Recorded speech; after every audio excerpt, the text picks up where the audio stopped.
Start the day with GB News. We catch up on all the big stories you didn't hear the night before. And take a look at what the world's talking about this morning. That's right, Monday to Thursdays from 6 o'clock. It's Breakfast with Eamon and Isabel. Straight after breakfast, join us, Bev Turner and Andrew Pearce. We're going to take you through till noon. We'll be tackling the big topics of the day, including the things that the other channels just won't talk about. If it's happening here. Wake up to mornings on GB News, the People's Channel. Britain's news channel. New to GB News is the Saturday 5. Join us every Saturday from 8 p.m. as we debate the week's stories. Right, folks, that was a spicy one, wasn't it? With us four, plus a special guest. Sometimes she has to stick her foot in it. Sometimes she has to say things as they are. Sometimes I think we should keep the refugees and send the pensioners to Rwanda. Then we'd be in a much better state. Benjamin, that is The Saturday 5. Saturday nights from 8. Only on GB News, the People's Channel. Britain's news channel. Join us every night on GB News at 11 p.m. for Headliners, which is 3 top comedians going through the next day's news stories, which is exactly what you need, because when the establishment has gone crazy, you need some craziness to make sense of it. So join us 11 p.m. every night on GB News, the People's Channel, Britain's news channel. Join me, Patrick Christie's, Monday to Friday, 3 till 6. We tackle the day's news agenda like you've never seen before. It's high tempo, high octane, the most controversial topics, and the best guests. You will not be able to take your eyes and ears off it. I'm not afraid to ask the questions that you really want answered. 3 till 6 p.m, Monday to Friday on GB News, the People's Channel, Britain's news channel. Every Sunday from 11. Join Michael Portillo. There will be topical discussion, looking at the week before and the week to come. So kick back and relax at 11 a.m. on Sundays on GB News with me, Michael Portillo. GB News, the People's Channel, Britain's news channel.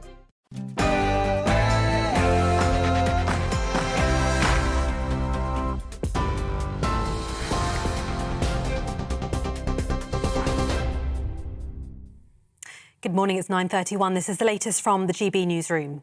Security has tightened at Buckingham Palace after last night's arrest.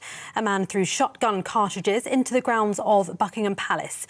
He was taken into custody on suspicion of having an offensive weapon near the gates. The Met Police says the items have been taken for specialist examination. People had to be evacuated from the grounds before a controlled explosion was carried out. Police say they're not treating the matter as terror-related. The King and Queen Consort were not at the palace at the time. Glimpses of the coronation have been revealed as rehearsals took place in central London in the early hours of this morning. Hundreds of soldiers on horseback marched down from Buckingham Palace past Trafalgar Square and Downing Street to Westminster Abbey, along with both the Golden State Coach and the Diamond Jubilee State Coach. Former US President Donald Trump has met with GB News' Nigel Farage ahead of his expected visit to Ireland today. He'll be the second president to visit the country in just a few weeks, following a trip by Joe Biden. Trump has been visiting Scotland this week, checking up on his golf courses. Well, tonight, in our very own Nigel Farage exclusive with Trump, they'll talk all things Scotland, the royal family and Rishi Sunak. And you can see that world-exclusive interview with Donald Trump tonight on Farage at 7 p.m. And the Royal Mail has unveiled 4 specially decorated post boxes to mark the upcoming coronation. The boxes in London, Edinburgh, Cardiff and Hillsborough display the occasion's official emblem. The Westminster post box is situated close to Westminster Abbey, where the coronation will take place this Saturday. TV, online, DAB Plus radio and on TuneIn. This is GB News. Now it's back to Andrew and Bev, but first, here's your morning's weather.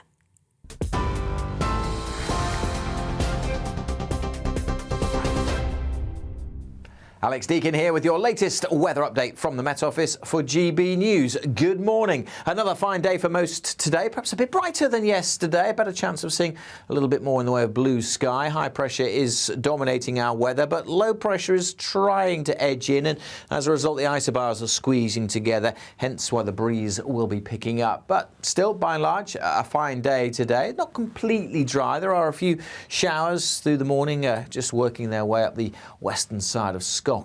Elsewhere, though, as I said, most places generally dry. Some hazy sunshine coming through, so a brighter day for most compared to yesterday. The breeze picking up, particularly in the south. But here, with some sunshine, temperatures are likely to get up to the high teens, 17, maybe 18 Celsius. A little cooler in the east, but the east coast itself will be a little bit warmer than yesterday as the winds slightly switch direction.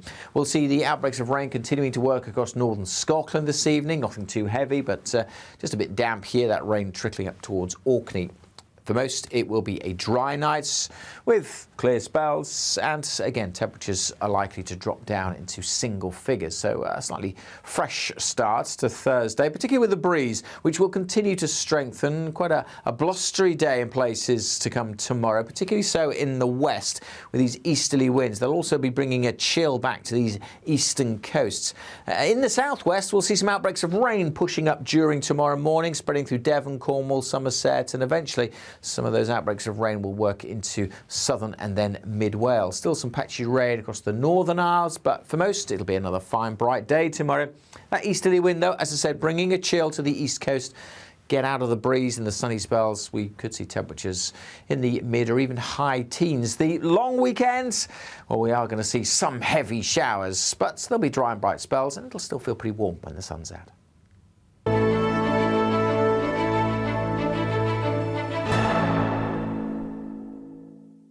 The outside of Margaret's house displays her love for the royal family. But when you step through the door and see how vast her royal memorabilia collection is, it's evident just how much she loves the monarchy. Every possible space is filled with photos, mugs and ornaments displaying various royals. Lots of stuff in my collection. You know, people have come round and tried to sort of account for it, but there's so much here. You know, there's a room at the top of the house, there's Her Majesty's room in there, the Diana room there, you know what I mean? There's lots they can... it takes a long time. My interest is all about the royal family. I just absolutely love anything that comes from them, the shop in London, anywhere that there's anything royal, I'm there. Margaret met the late Queen and has been to countless royal events in the past, but this year she'll be watching the coronation from home. On the day of the coronation, drinking lots of tea, definitely, getting up early, don't want to miss anything, just sort of get comfy, keep on drinking cups of tea. He was something like 8 or 9 when he was told that he would be king one day. Well, it's been an awful long wait, hasn't it? So I hope it all goes well. And I think it's warming up now. It was sort of quiet a couple of weeks ago. Not much was happening. But now somehow people are getting a bit more excited about it. You can feel it, can't you? You know. The devoted royal fan once met the future king. I met him on one occasion. They used to have a flower show every year and I went to it. And my little corgi I had with me. And he said, oh, he's nice. I like him, you know. I mean, it's not a real one, but very nice. That is, isn't it? Yes, God save the king, God save the king. Although Margaret's collection is already so impressive, she's planning her next trip into central London to buy more items featuring King Charles III. Lisa Hartle, GB News, London.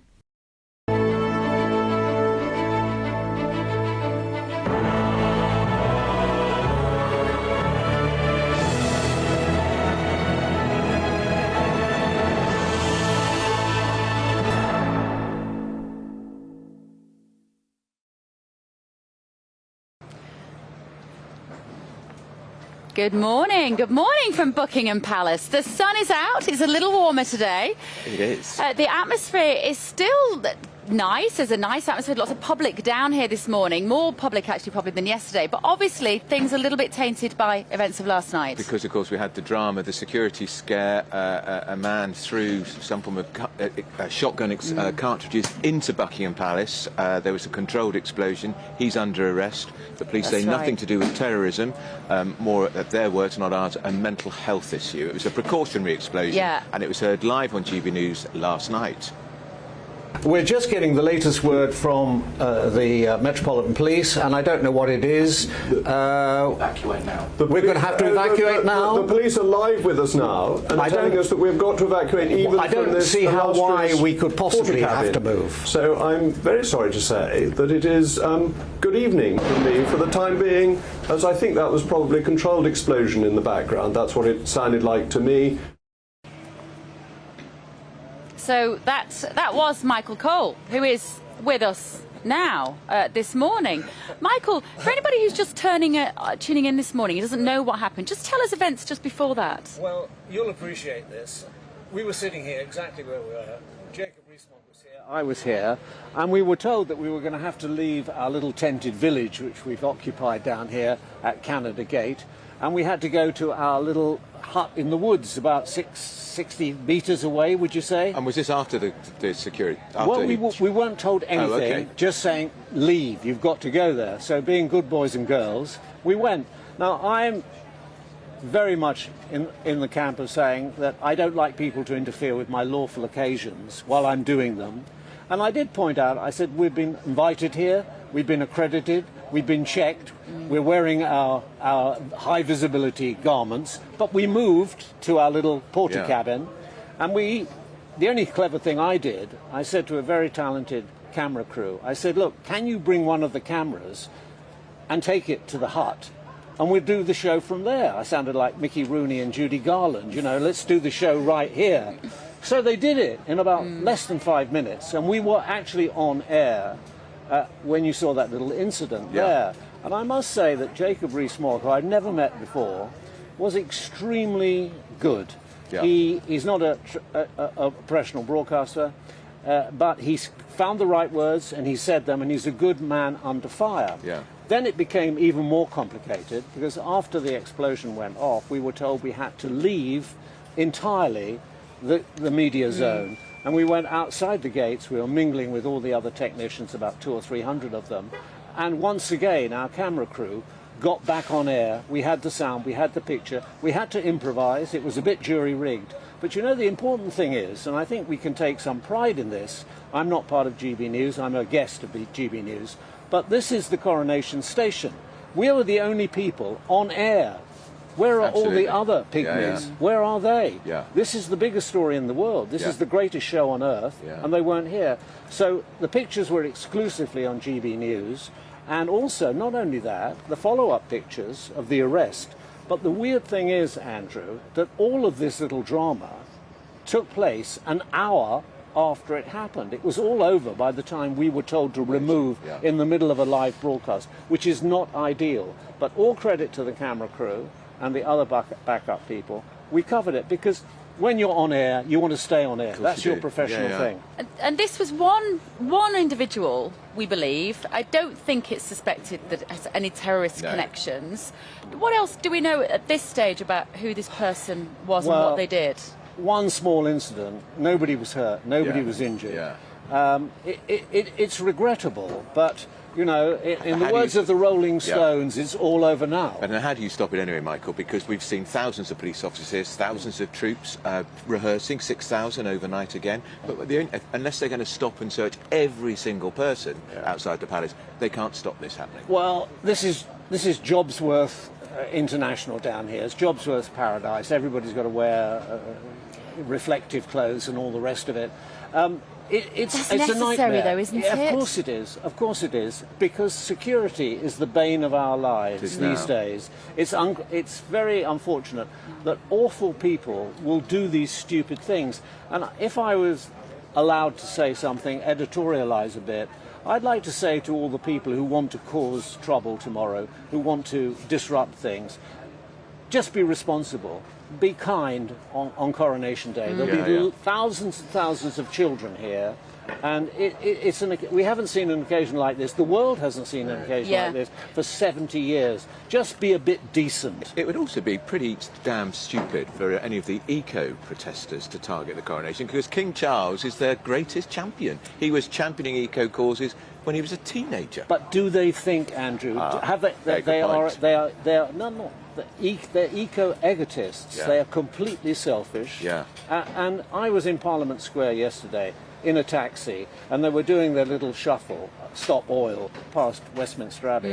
And I was with a cab driver, and, you know, the font of all wisdom is with cab drivers. Yeah. And he said to me, he said, look, he said, I was taking a young couple to the airport, and there was a couple of blokes on a gantry. He said, we were there for hours. They missed their flight. He said it cost them thousands to rebook their flight. Well, now, multiply that a million times. The latest that we know is that a man was detained by the Met Police. He approached the gates in central London last night, threw a number of items. He's being held on suspicion of possession of an offensive weapon after a knife was found, the force have said. Obviously, that nobody was in the residence at Buckingham Palace at the time. No. And the police carried out a precautionary, controlled explosion that was heard live on GB News. By the way, if you're wondering what I'm wearing, it is not a political rosette. It is my Coronation rosette sent to me by a very good friend called Jeanette. I like it, and I'm going to wear it for the day. I thought this was the local council elections tomorrow when he turned up in that, or you'd won a horse event. Yeah, I think it's rather splendid. Yes, I do, and I love the logo in the middle. It's very 1950s. They were around at the Queen's coronation. There were rosettes. They're very old-fashioned rosettes, but.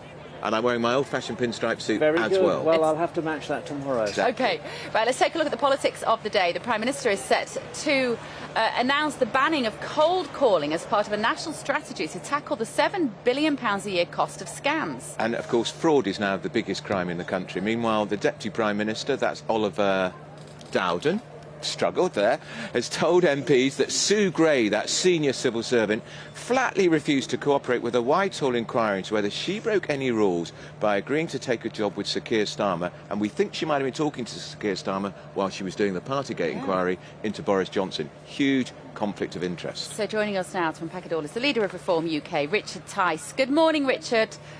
Where's his rosette? Where's your rosette, Richard? I love your rosette, Andrew. I think it's marvellous. It suits you. Old-fashioned question mark.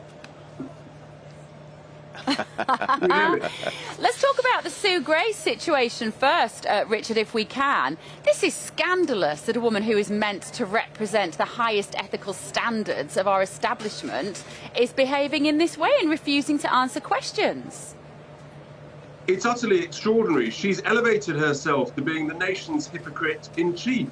Let's remember, this is a lady who for 20 years has worked at the Cabinet Office, rising to being the head of proprietary and ethics. She's very often, including with the Partygate inquiry, demanded witness statements from all sorts of civil servants and ministers and indeed prime ministers.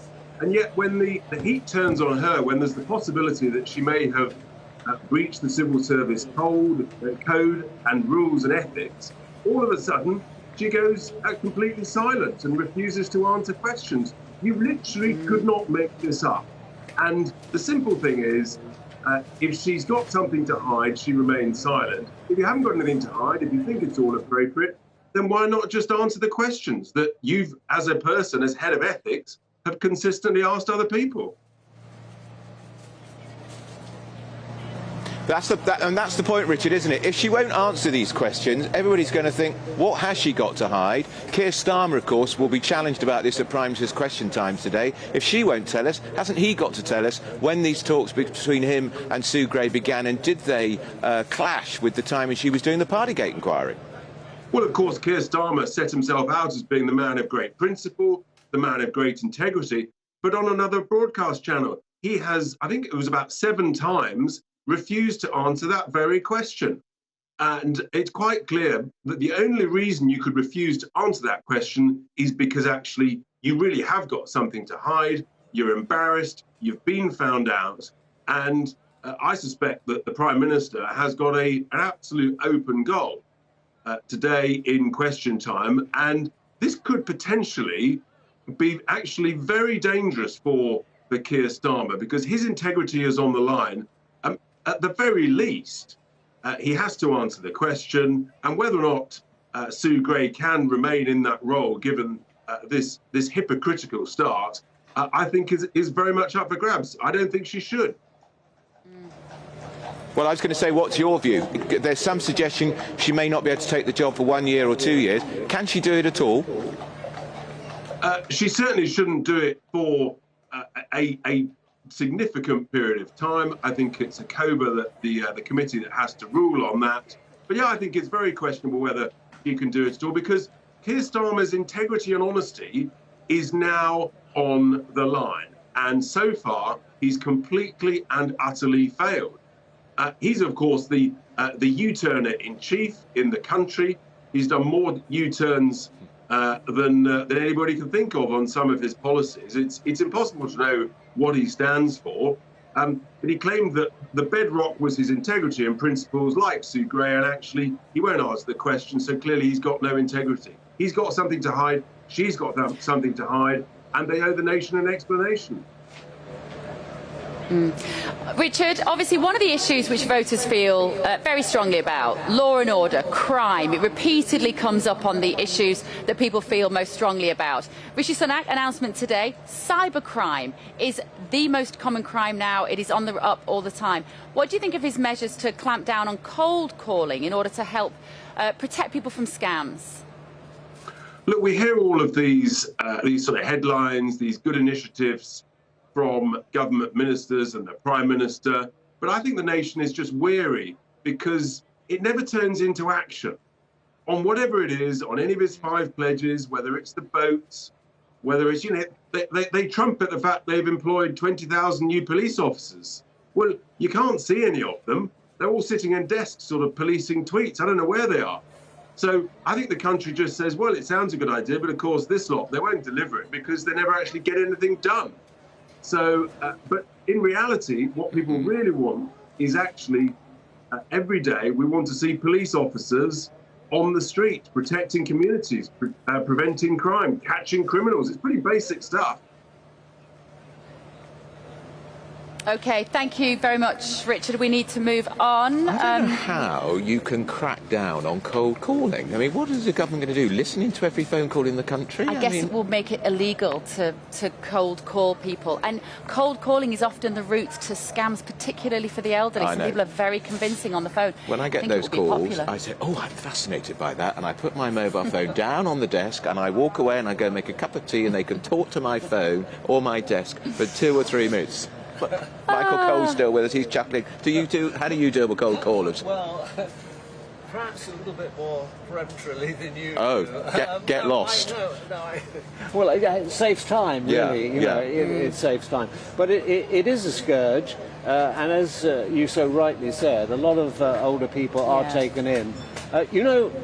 One thinks one's sophisticated, but I was nearly caught once. Really was. I was going abroad, I was getting ready, and somebody rang up, if you don't do this, your phone's going to be cut off. And I found myself responding to it until I suddenly realised, and I said, a few choice words, but it had me going. If it gets you at the wrong moment. And Michael, you're no fool. You're no fool. Right, now, final campaign day ahead of local elections in England. Tomorrow, voters will head to the polls across district councils in England, along with unitary authorities and directly elected mayors. We're going to look ahead now at that polling day with our political editor, Darren McCaffrey. Darren, morning. This is predicted to be a bleak day for the Conservatives. They're all out, flat out today campaigning. What's the latest? Yeah, indeed, and there's a lot of expectation management today, Andrew, about how precisely well the Conservative Party will do tomorrow.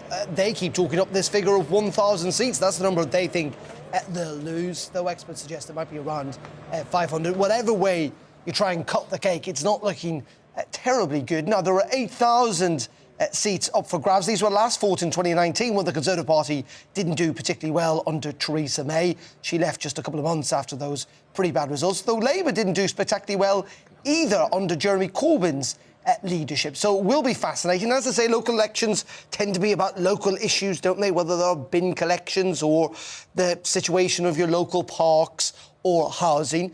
But these elections tomorrow will have massive national ramifications, not least of all because they'll probably be the last big electoral test before the next general election. So where are the key battlegrounds, if you like? Well, I think in the southeast, for Labour, they'll be in places along the Medway in Kent. Labour hoping to win back some councils they held when Tony Blair was last Labour leader. But their big situation will be trying to win back parts of the Red Wall in places like Stoke or Middlesbrough or Dudley in the Midlands and the north of England.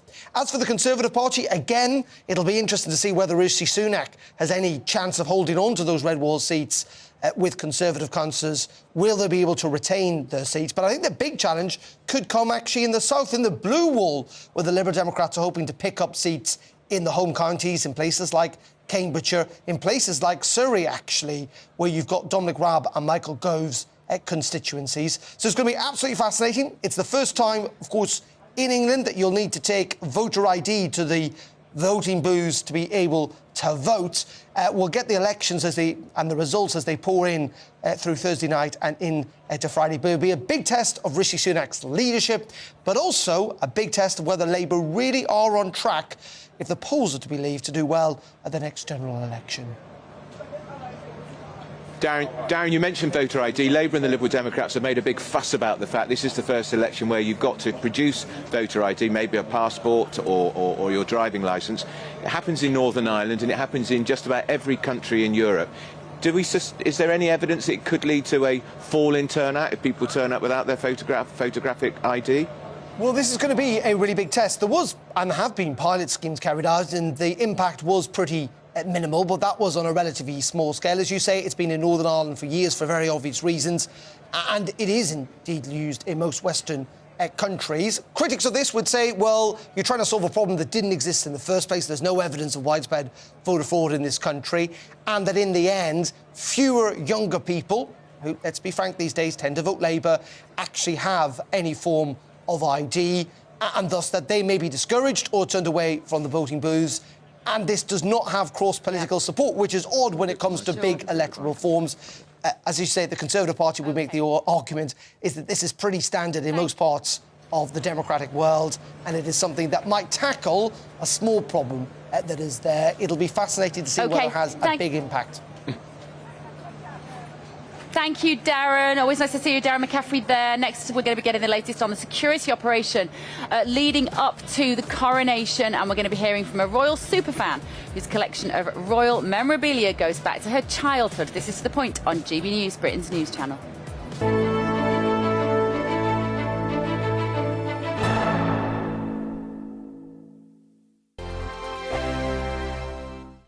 I joined GB News because I was sick and tired of not hearing my views being represented, not just mine, but so many people that I knew and spoke to. I just couldn't get my voice out there. I couldn't say anything. I couldn't do anything. Whatever the narrative was, I kind of had to follow it. GB News is there to provide a voice for those who have been ignored by the establishment media. We think different things, we've got a different style. GB News is here to be optimistic and positive about the future. It's real kind of dynamic and flowing, with the audience very much at the heart of it, like a big family.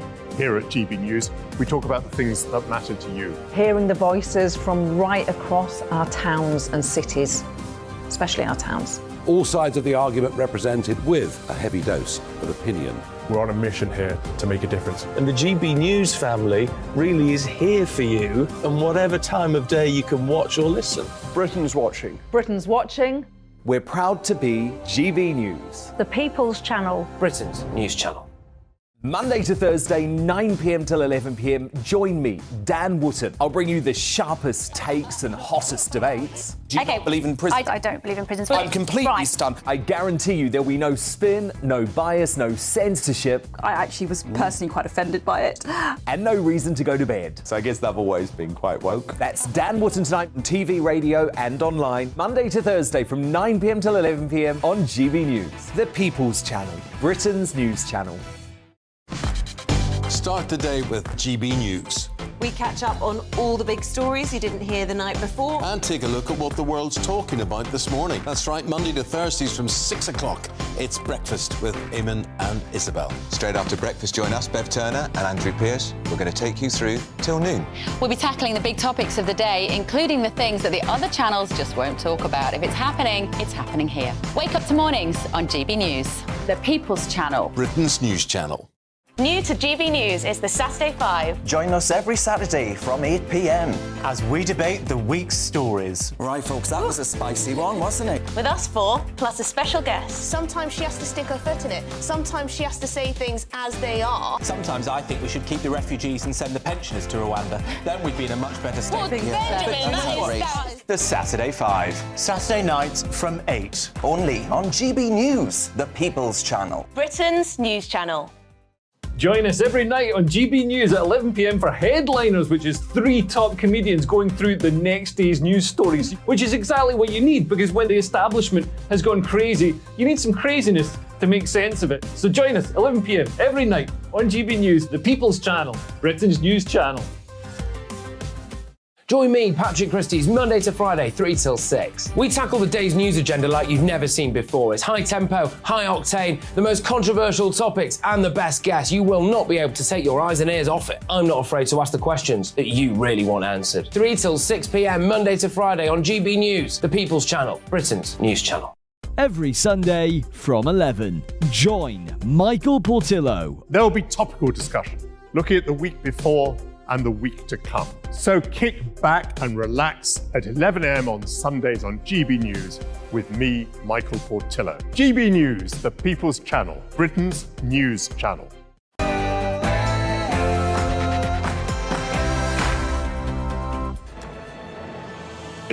Good morning, it's 10 o'clock, it's To The Point with Andrew Pearce and Bev Turner. We're at Buckingham Palace, live from Buckingham Palace, with just 3 days to go before the first coronation in Britain since 1953. That's right, but disturbingly, a man is under arrest for throwing suspected shotgun cartridges into the grounds of Buckingham Palace last night. We're going to be discussing what it says about the security operation for this huge event. And cold calling, it drives me mad. Does it drive you mad? The government's announcing a clampdown. They say this is the way to stop fraud, which has now become the biggest crime in Britain today. But will it work? And does Sue Gray have something to hide? It's revealed that she refused to cooperate with an inquiry into exactly when she started negotiating her new job with Sir Keir Starmer.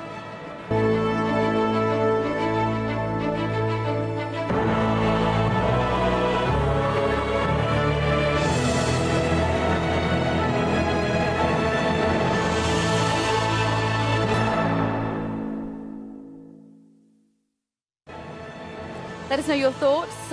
Send your emails to us here at Buckingham Palace this morning, gbviews at gbnews.uk. But first, let's get you up to speed with what's happening here and around the world with Tatiana Sanchez.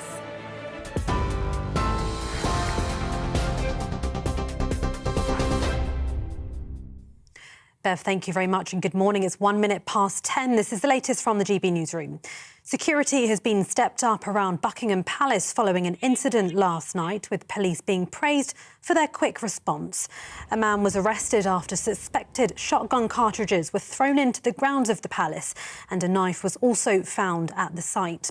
People were evacuated from the area as a controlled explosion was carried out on a bag. The incident is not being treated as terror-related. Security Minister Tom Tugendhat says police are not complacent and are well prepared for the coronation. This has been months in the planning, and many people are working 24/7 to make sure we deliver what we need to see, which is a safe, a secure moment of national celebration, showcasing Great Britain and Northern Ireland to the whole world. Well, despite last night's incident, rehearsals for the coronation were held in central London in the early hours of this morning. Hundreds of soldiers, many on horseback, marched from Buckingham Palace past Trafalgar Square and Downing Street to Westminster Abbey. Royal fans who were awake will have also caught a glimpse of both the Gold State Coach and the Diamond Jubilee Stagecoach. NHS nurses in England are threatening to return to the picket line. That's despite ministers agreeing on a new pay deal for the majority of staff. The head of the Royal College of Nursing, Pat Cullen, said they remained in a formal dispute with the government and the NHS over pay levels. More than 1 million NHS staff in England will receive a 5% pay rise. But ICU nurse Kelly Hopkins says the government doesn't understand their working conditions. Government was clapping for us through COVID, and now they're just not prepared to listen to what we're saying. Conditions in A&E are horrendous. I did a shift last Saturday and I was nursing really sick patients on corridors. They've been there for days. How can you wash somebody? How can you give them the care that they deserve when you're on a corridor nursing somebody whose life is potentially at risk? They're out of touch. They just need to come down and see what it's like. More than 7 million households will receive a £301 cost of living payment by the end of today. The money is part of a package of government support announced to tackle the cost of living. It includes a further £300 for eligible families in autumn this year, with a payment of £299 in spring of next year. The government's set to introduce a new fraud strategy to block scammers at their source. It will ban cold calls on all financial products relating to insurance or sham cryptocurrency schemes. It will also work with Ofcom to use new technology to clamp down on number spoofing so fraudsters can't impersonate UK phone numbers. Banks will also be allowed to delay payments from being processed for longer so they can be investigated. New research has suggested that medicinal cannabis helps relieve cancer pain and can complement other pain-killing drugs. The study showed products with an equal balance of active ingredients THC and CBD were the most effective for pain relief. Currently, only specialist doctors can prescribe cannabis-based medicines on the NHS, and only for a few limited conditions such as rare and severe epilepsy. A fuel depot fire broke out early this morning near a crucial bridge linking mainland Russia and Crimea. There's been no reports of casualties, though. The incident comes after a drone attack set fire to a Russian fuel storage facility placed in the Crimean port of Sevastopol on Saturday. Moscow accused Ukraine of the attack last week. Now, the Prince's Foundation marked the King's coronation with a tea dance. The charity held the occasion for 140 people to celebrate the local community in East Ayrshire and help combat loneliness. Guests were treated to coronation-themed dishes made by school pupils. And the foundation was established by the King in 1986 to promote sustainability. Royal Mail has unveiled 4 specially decorated post boxes to mark the upcoming occasion. The boxes in London, Edinburgh, Cardiff and in Hillsborough display the occasion's official emblem. The Westminster post box is situated close to Westminster Abbey, where the coronation will take place on Saturday. This is GB News. We'll bring you more news as it happens. Now it's back to Andrew and Bev.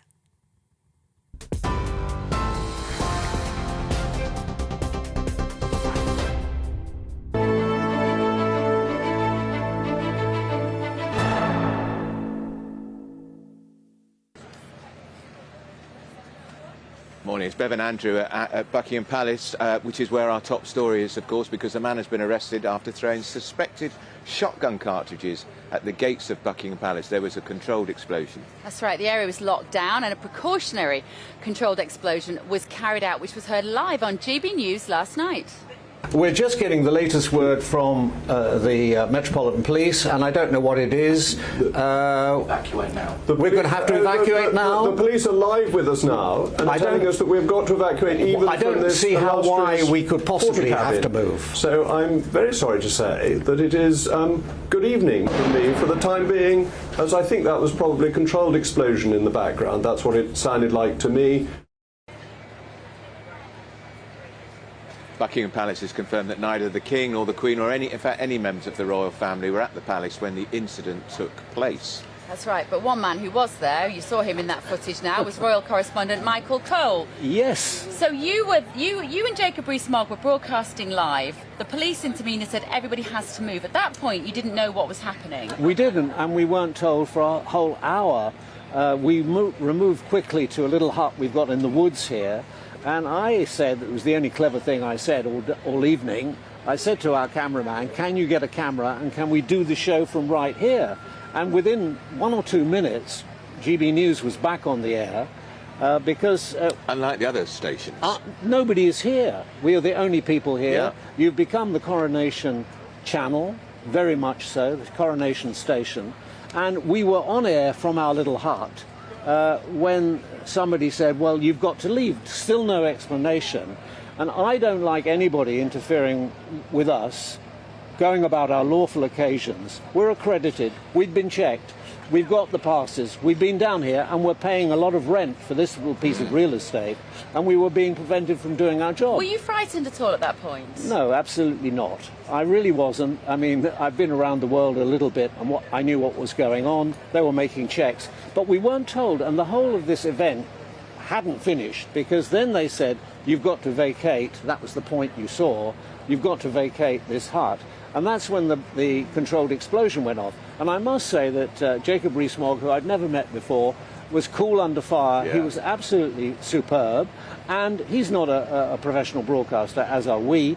And he found the right words, and he delivered them beautifully. Yeah. Yeah. So full credit to him, and full credit to our camera crew, and full credit to GB News, because the Coronation station was on air. All the other little pygmies in their tents weren't here. Quite right. Now, can we talk to you about David Starkey, because he's done 2 brilliant documentaries on the royal family for GB News.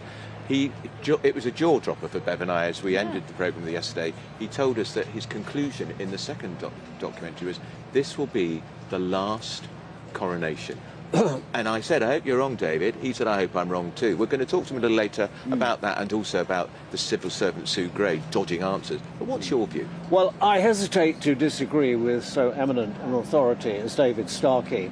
But I've always felt that a constitutional monarchy, which is our best defence against extremism and dictatorship in this country, rather suits the British temperament.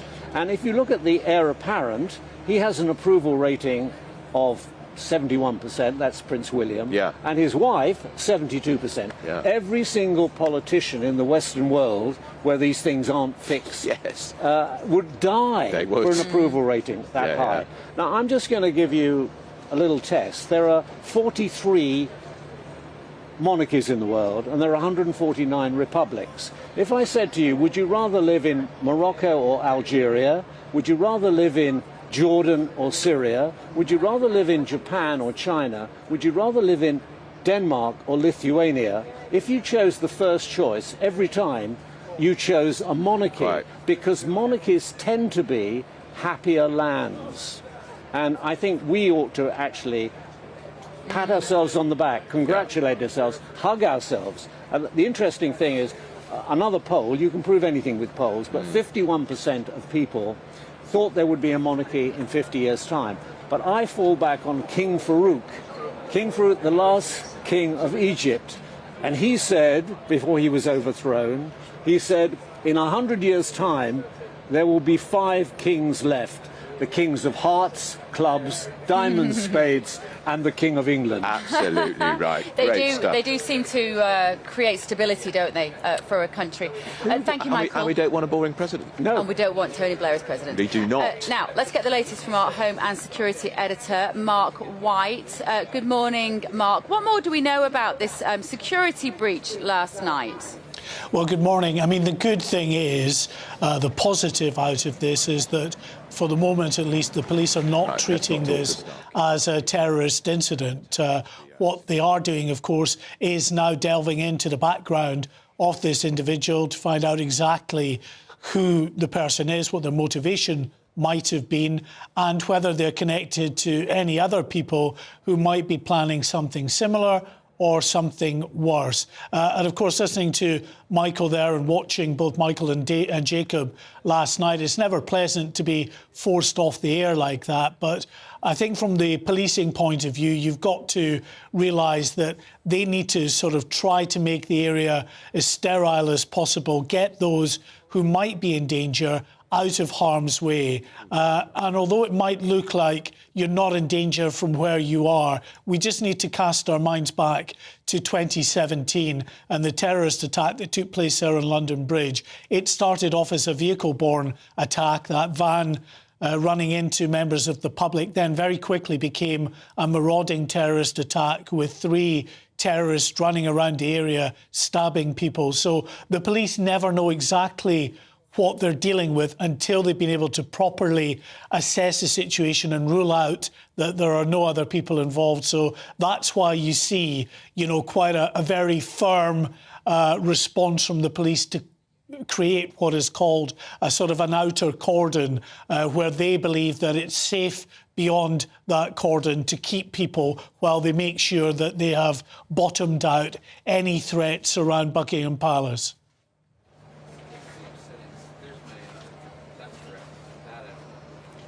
OK, thank you, Mark. We're going to also speak now to constitutional historian, Professor David Starkey. Good morning, David. Hello. I love my new grand titles. Good morning. I mean, the sort of rollout gets bigger. You deserve it, David. The red carpet is for you, not for the new king.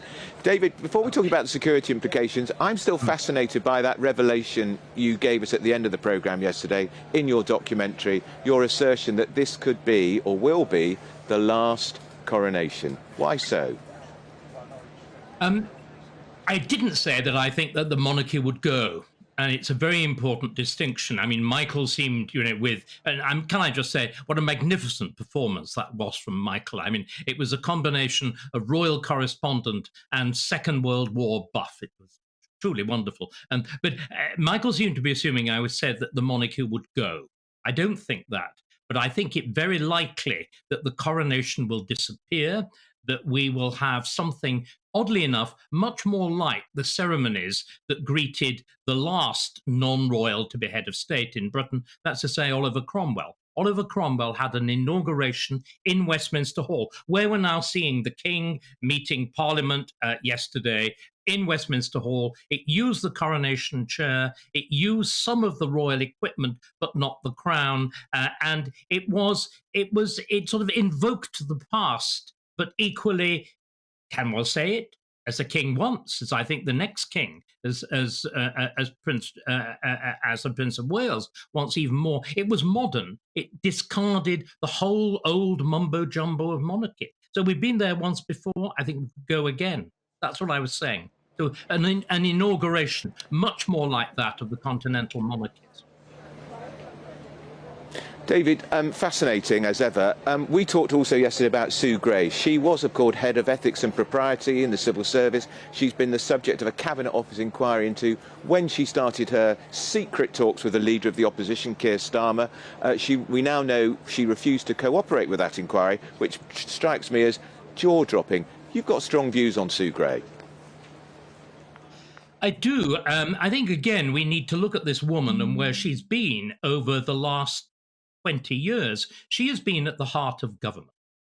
In Downing Street, in the Cabinet Office, which is the absolute heart of this much disputed civil service machine. She was put there by two of the key figures in New Labour, that's the two civil servants behind it, by Jeremy Haywood and by Gus O'Donnell. Of course, Haywood then continues right through into the coalition years. And remember, it's Jeremy Haywood who introduces David Cameron to his nemesis. You remember the figure that destroyed Cameron's reputation. They met actually at Haywood and the nemesis met when they were all at Morgan Stanley together. There's a murkiness about her. She was, of course, an extraordinary career. Immersed in Northern Ireland. She was rejected by the DUP because of her known connections with if not republicanism, then certainly Irish nationalism. Her son is a leading Labour activist. And more importantly, this really is where you and I's interest in the back stairs, the back corridors of government, Andrew, comes in. She is the real key founder of this unit of the propriety and ethics. It's set up as a result of the intervention of a judge in politics, and the intervention of judges in politics are almost always catastrophic. That's the Nolan report. And what it does, it creates a kind of, in the Vatican, you have what used to be called the Inquisition. The propriety and ethics is the new Inquisition at the heart of government. And Sue Gray was the Grand Inquisitor. The man who headed the Cabinet Office politically under David Cameron, Oliver Letwin, actually says that nothing happened without Sue Gray knowing about it and agreeing with it. Now, this is deeply, deeply alarming. Even more alarming is what her report into, of course, Boris Johnson and the Partygate did not say. Do you know who was responsible for the two most outrageous parties in Downing Street? It wasn't the politicians. It was Sue Gray's successor as head of propriety and ethics. That's right. You're looking at the party now, or rather we should be looking at the night before this party. The night before this party, a woman called Helen McNamara, who succeeds Sue Gray as head of propriety and ethics. She organised a karaoke party. I mean, Andrew, believe it, a karaoke party in the office of the Cabinet Secretary. What happens to her? She gets a CBE, she leaves the government with distinction, and she goes on to head, well, 3 guesses what?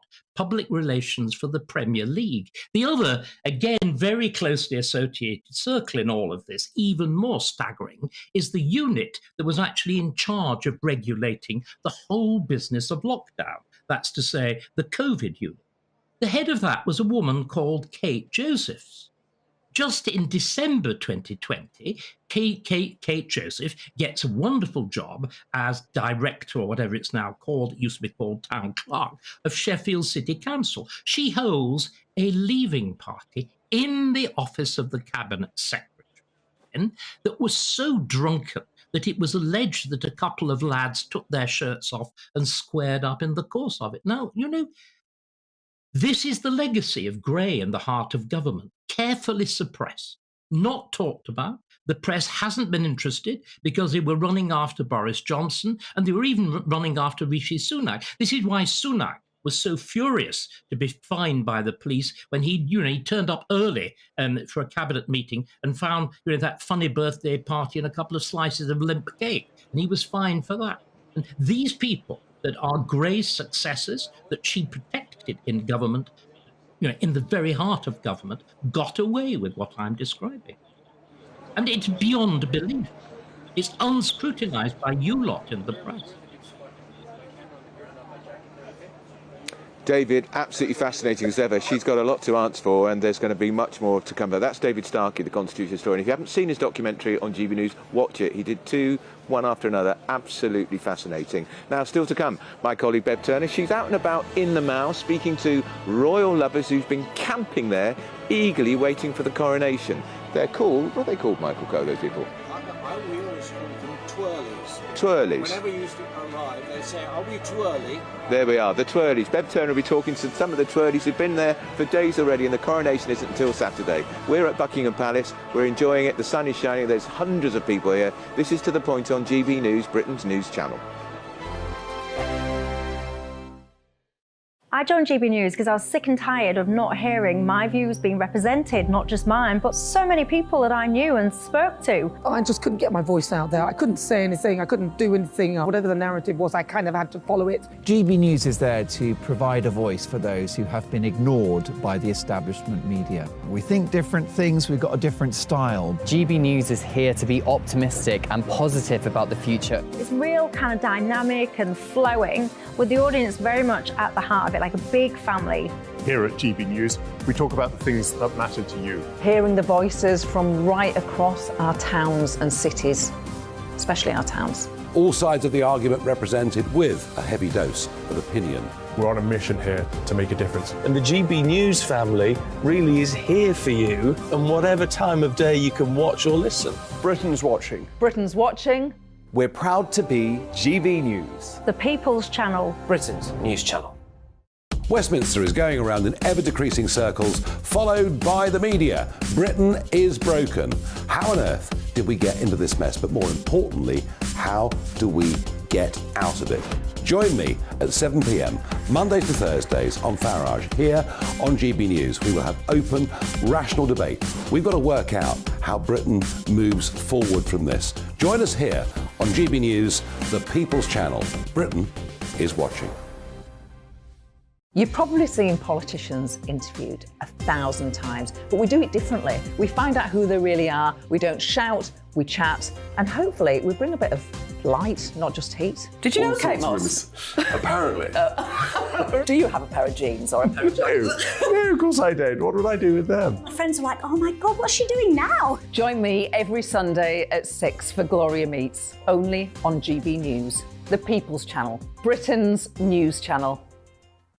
I'm Jacob Rees-Mogg, the Member of Parliament for North East Somerset and a former government minister. For years, I've walked the corridors of power in both Westminster and the City of London. We need to have the arguments, the discussions on how we make it better. Crop crop failures, famine, war, suffering on a scale completely unimaginable. We are putting the cart before the horse. As Charles I said at the scaffold, he was the true defender of liberty. Yeah, I've completely derailed the conversation. Join me Monday to Thursday at 8 p.m. on GB News, Britain's news channel.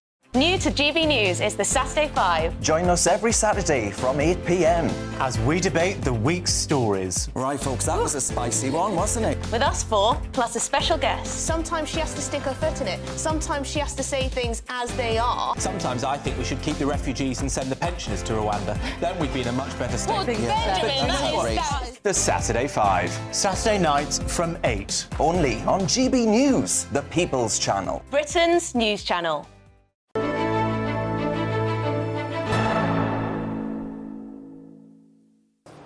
Good morning, good morning. We are live on GB News from Buckingham Palace this morning. I wanted to get down here and talk to some of the nation. I've got Caroline and Jerry here. Good morning, guys. Now, tell us why you're here this morning, Caroline. We've been nominated to go to the garden party this afternoon at Buckingham Palace, so from the village of Heswall. Fantastic. So you're from Heswall on the Wirral. Yeah. And why were you nominated, Jerry? Because of the work we did during COVID, and we delivered groceries to vulnerable old people who couldn't get out of their homes. Oh, fantastic, fantastic. And what's the garden party going to involve? Do you know? No, we don't. It's going to be lovely gardens. I'm looking forward to those, and tea and cakes. Amazing. So you've come down for stay overnight, make a bit of a couple of days of it. You're here until the weekend. You're going to be here for the coronation? No, we're not. We're back to work, but we're here today and tomorrow. So yes, we're very, very lucky. It's great, isn't it? And it's really special. I cannot personally believe how busy it is down here. It's only Wednesday. I know. You just can't get through already. It's so packed everywhere. Can imagine on Saturday it's going to be really sardines, but it's going to be wonderful, isn't it? The atmosphere already, you can feel it. Yeah. The weather is beautiful.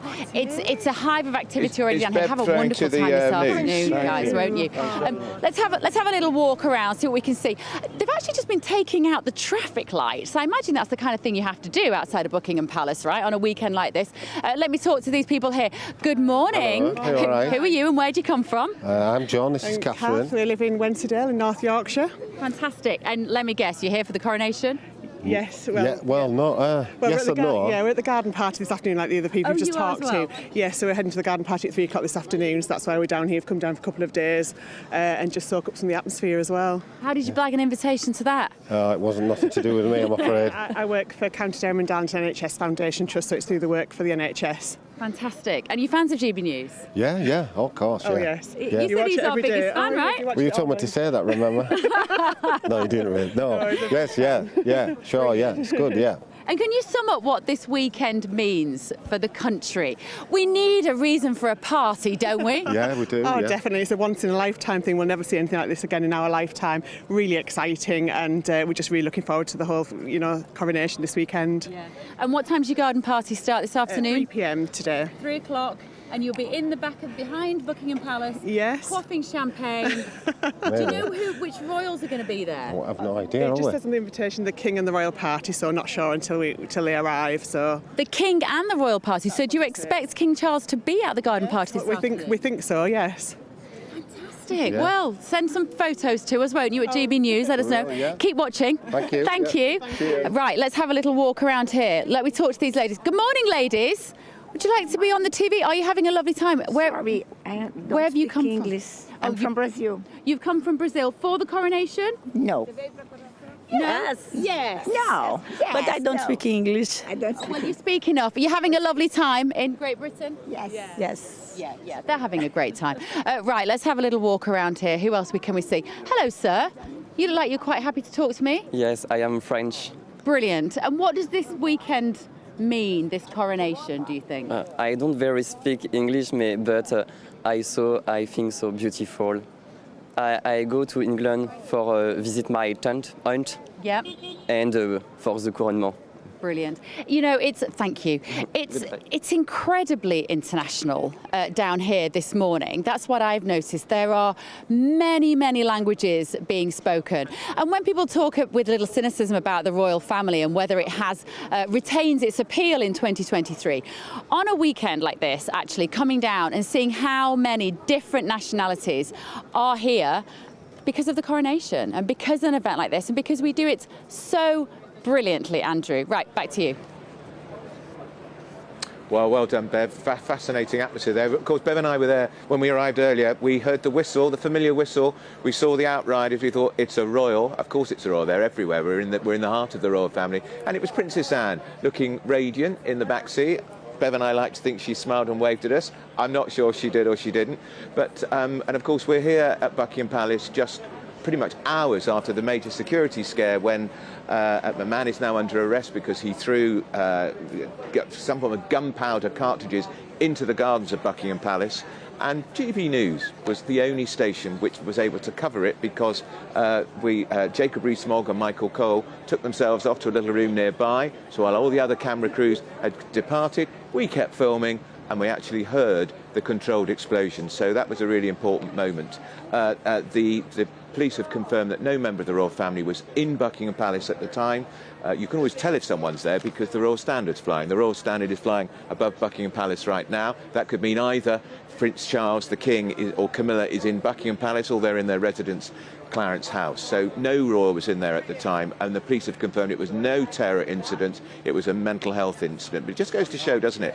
This place is crawling with police officers. We saw 6,000 soldiers, members of the armed forces rehearsing overnight, and still people can get through those security cordons, because how can you stop it, frankly? Because you can't literally stop every single person and search their bags. So we're here at Buckingham Palace. Bev will be joining me back shortly. She's mingling with the masses in the Mall, and there's a lot of them. The weather is a lot better. We're now, of course, just 3 days from the coronation of King Charles III and Queen Camilla. Still to come, we'll be getting the latest on the government's attempts to crack down on cold calling. It's part of a big crackdown on fraud. But that's after your morning news with Tatiana Sanchez.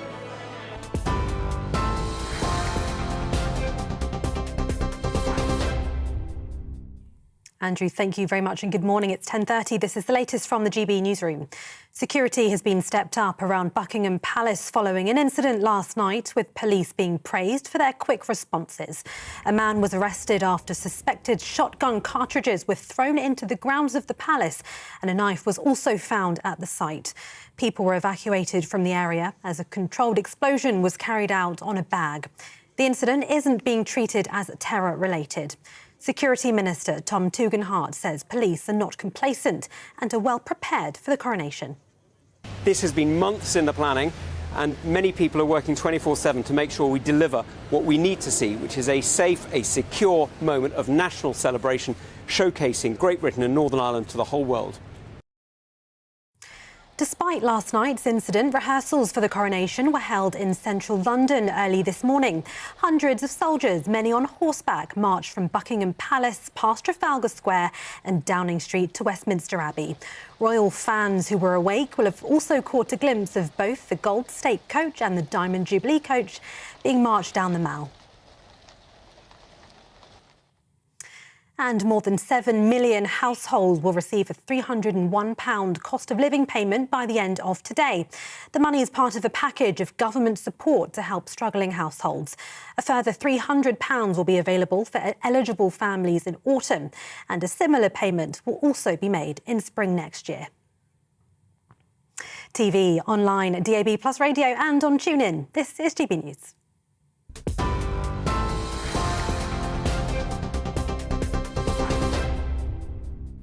Direct Bullion sponsors the Finance Report on GB News for gold and silver investment.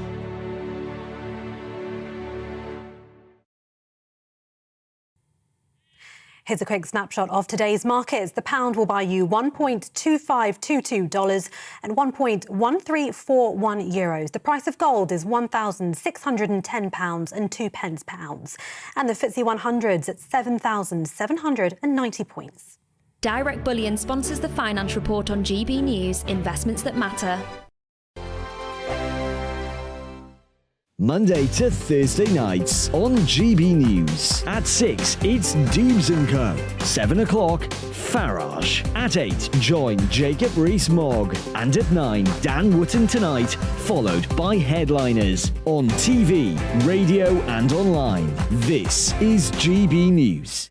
First and foremost, I am a GB News fan, and I was before I was working here. Just love the fact that we're asking the questions that a lot of establishment media won't ask. With a bit of a twist, we not only want to inform you, but we want to keep you entertained. It's worth the drive because you get in and the team's all ready and waiting, they're itching to go, and it's a proper little family. GB News is the People's Channel. It's the audience that makes the programme sing. We're giving our viewers and our listeners a voice. I see the thousands of your letters, tweets, emails, you name it, coming in. Britain is broken. How on earth did we get into this mess? But more importantly, how do we get out of it? The establishment had their chance. Now we're here to represent you. It's time for something different. It's time for GB News. I'm very patriotic. I believe in Britain. Our best days lie ahead. Britain's watching. Britain's watching. Join us here on GB News. The People's Channel. Britain's news channel. Join me, Patrick Christie's Monday to Friday, 3 till 6. We tackle the day's news agenda like you've never seen before. It's high tempo, high octane, the most controversial topics and the best guests. You will not be able to take your eyes and ears off it. I'm not afraid to ask the questions that you really want answered. 3 till 6 p.m, Monday to Friday on GB News, the People's Channel, Britain's news channel. GB News has its own late-night paper preview show, Headliners, where comedians take you through the next day's top news stories. You don't have to bother reading the newspaper, we've got it covered for you. Headliners, every night at 11 p.m, and repeated every morning at 5 a.m. We won't send you to sleep like some of the other paper review shows out there. GB News, the People's Channel, Britain's news channel. Join me, Camilla Tominey, on Sunday mornings from 9:30, taking the politicians to task and breaking out of SW1 to see how their decisions are affecting you across the UK. Bursting the Westminster bubble every Sunday morning, only on GB News, the People's Channel. Britain's watching. Hello, I'm Calvin Robinson. Do not miss my Common Sense Crusade Saturdays at 7 p.m. Join me for some in-depth discussions on faith. Is that not the start of the slippery slope? It's very much so. And the big moral questions of the day. I'm baffled. You've got some nerve. Only on GB News, the People's Channel, Britain's news channel. I'm Andrew Doyle. Join me at 7 o'clock every Sunday night for Free Speech Nation, the show where I tackle the week's biggest stories in politics and current affairs with the help of my two comedian panellists and a variety of special guests. Free Speech Nation, Sunday nights from 7 on GB News, the People's Channel, Britain's news channel.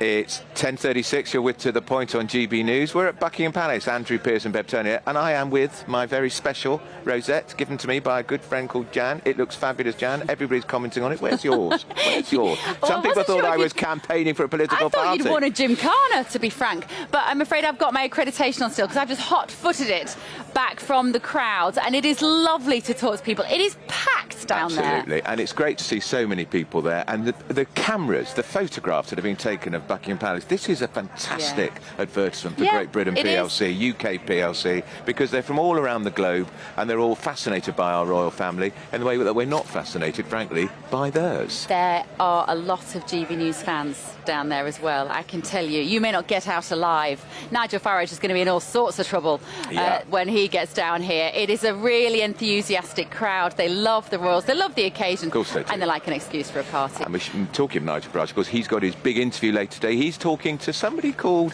Donald Trump, yep, that's who's right. in Scotland promoting his very many businesses. Yep. And obviously we know why he's here, really. He wants everyone to think, why wasn't he invited to the coronation? But then Joe Biden's not coming. Yeah, GB News exclusive this afternoon at 3 o'clock. Now, the Prime Minister is set to announce the banning of cold calling as part of a national strategy to tackle the £7 billion a year cost of scams. It's part of a national fraud strategy. It's being announced by the Prime Minister and the Home Secretary, Suella Braverman. It's all part of their war on crime. It's going to be backed by 400, are they new, we'll find out, specialist officers. Well, our Deputy Political Editor, Tom Harwood, joins us from Westminster. Good morning, Tom. I think this will be very popular with the public. We all hate cold callers. Good. We all hate people being ripped off on scams. This seems like a very sensible decision. It certainly will be, and that's no doubt why it's been announced this week, of course, the week of an election. Some eyebrows being raised in terms of how many rules the government is slightly bending in terms of big announcements being made in the run-up to polling day. Normally, that's not quite allowed, but I suppose because these are local elections, the preclusion on what can be announced by the government is slightly more limited. Although, it must be said, the Labour Party is campaigning on the NHS, which is nothing at all to do with local councillors. So, all's fair in love and politics, I suppose. Crucially, crime has become a battleground in this election. The Conservative Party has been talking about those extra 20,000 police officers that have been recruited, and the Labour Party is talking about what is the sense of this rise of crime, the way that rapes are not being prosecuted by anywhere near the right percentage that you would expect in a functional criminal justice system. The backlog, the criminal justice backlog that is huge and was of course exacerbated by COVID. This is fertile electoral territory because both sides have something to say on it. Of course, remember at last week's Prime Minister's questions, Sir Keir Starmer was branded as Sir Softy by Rishi Sunak, and no doubt we will be hearing more and more attacks on the Labour leader on his background in both as the Director of Public Prosecutions, but before that as a human rights lawyer. The Conservative Party seems to think that there are plenty of examples of Sir Keir Starmer, frankly, sticking up for the wrong people in these cases. Of course, when he first became Labour Party leader, he wrote a letter, he added his name to a petition to try and stop a deportation flight that included rapists and murderers and stop those criminals being deported from the United Kingdom. So again, fertile electoral territory, and frankly, cold cooling and financial cold cooling is a small part of a much broader picture whereby we're going to be seeing many more announcements between now and the general election.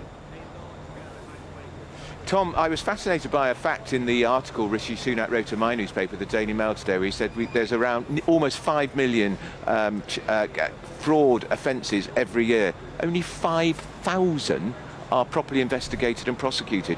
That's a scandal.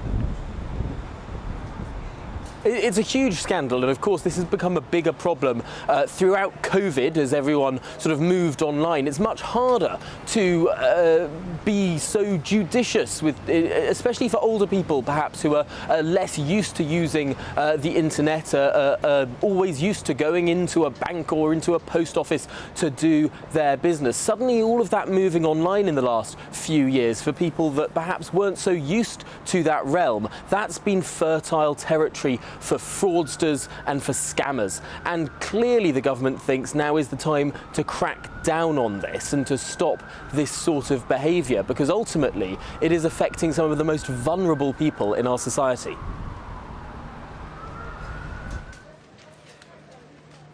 Tom, what of Sue Gray, the former civil servant? She refused to cooperate with that Cabinet Office inquiry, which I find pretty staggering. The Keir Starmer presumably is going to come under huge pressure about that at Prime Minister's questions today, because we need to know, it's important, when conversations started between him and her about her becoming his chief of staff, particularly as we know she was conducting the Partygate inquiry into Boris Johnson.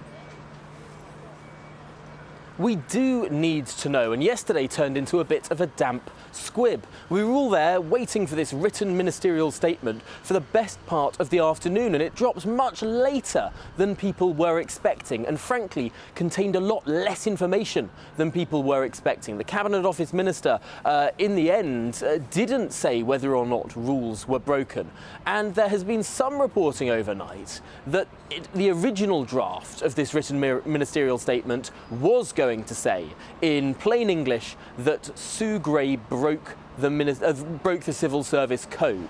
And it's clear to see how she may have done that. It is against the code for senior civil servants to have meetings with opposition parties, with opposition MPs, without ministerial sign-off. And as far as we understand, no ministerial sign-off was sought when inevitably Sue Gray was having these sort of conversations. When Sue Gray, who was herself the sort of guarder and keeper of secrets in government, the woman for the best part of 2 decades who who is at the core of decision-making in Number 10, who knows all of the secrets of government for the last 10, 15 years, who, of course, sat on the propriety and ethics team. So many of the stories that didn't make their way into the press, many of the embarrassing secrets from the government are held by her. So the government is very concerned that this is someone who is in effect defecting to the opposition, and crucially who may have broken the rules in doing so.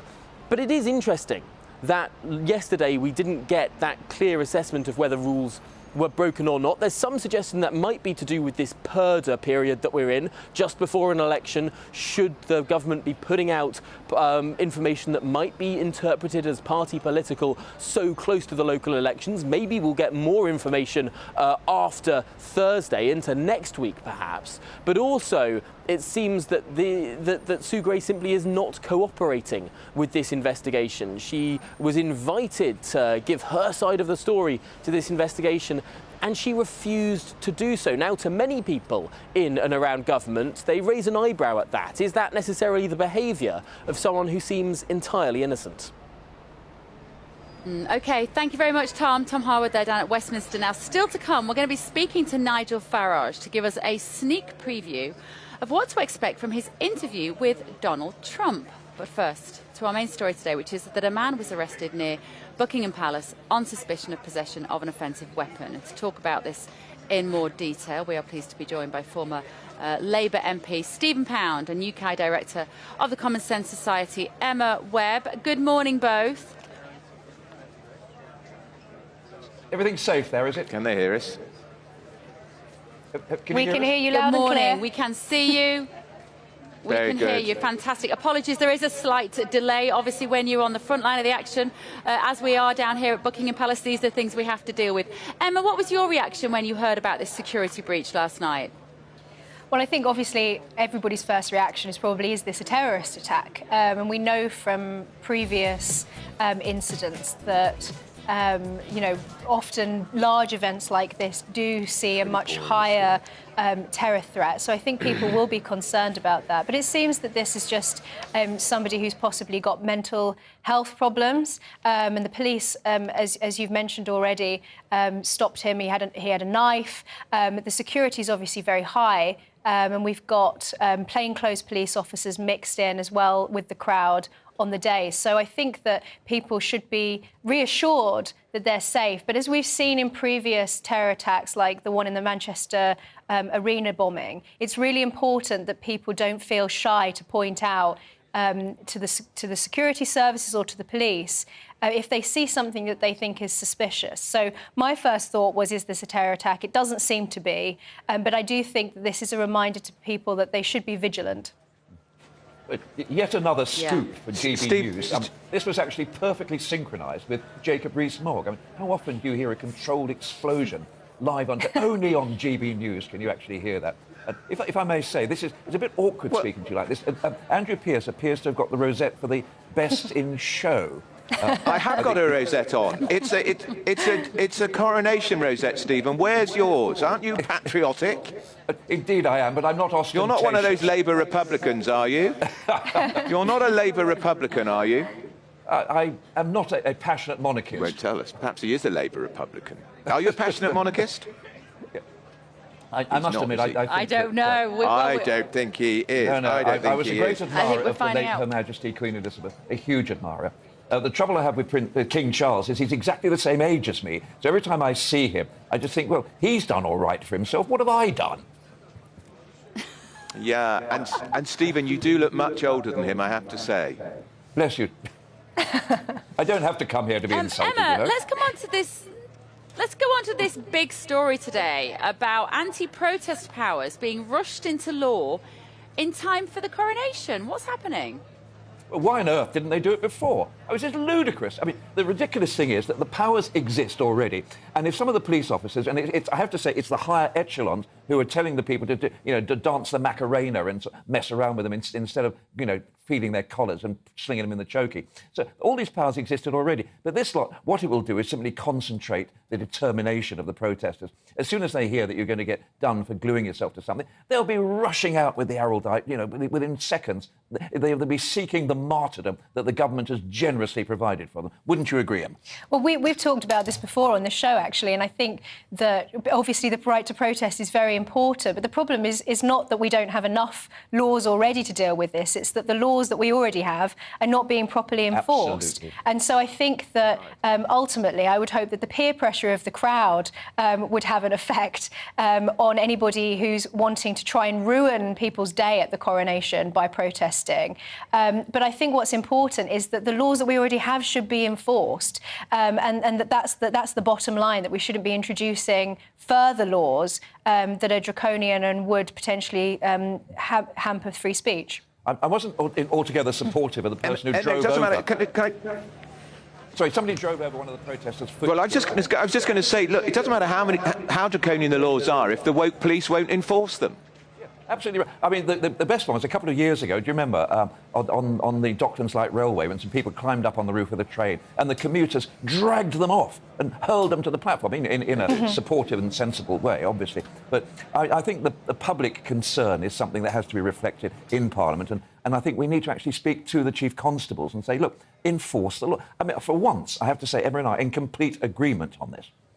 I think the problem as well with Extinction Rebellion is that they've showed their willingness to break the law, and the police have shown their willingness to not enforce the law. And so there is a concern when it comes to the coronation that things could very easily get out of hand, and that would ruin the beauty of the day. It would ruin what is, for many people, a once-in-a-lifetime historic occasion, and that, potentially these people who obviously think that their cause is more important than other people's lives, more important than other people having a nice day. I think that the concern is that, that could ruin it for a lot of people. But that doesn't mean that we should be introducing more laws. It just means the police should be enforcing the ones we already have. Of course, it's my second coronation, and I remember asking my dad, whether there's any protest at the coronation in 1953. He said, son, you've got to remember, it was absolutely slashing down with rain. So if anybody was protesting, you didn't even notice. And I was a 5-year-old, and I can't remember the rain, but I can remember the sort of the sombre sense of dignity about the whole thing. Let's hope it rains.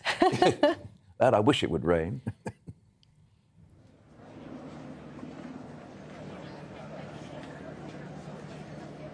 Are we pausing out of respect?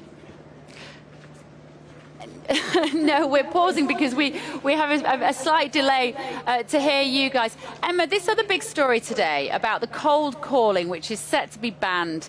Now, this is about financial services specifically, isn't it? But I think that most people would agree this is long overdue.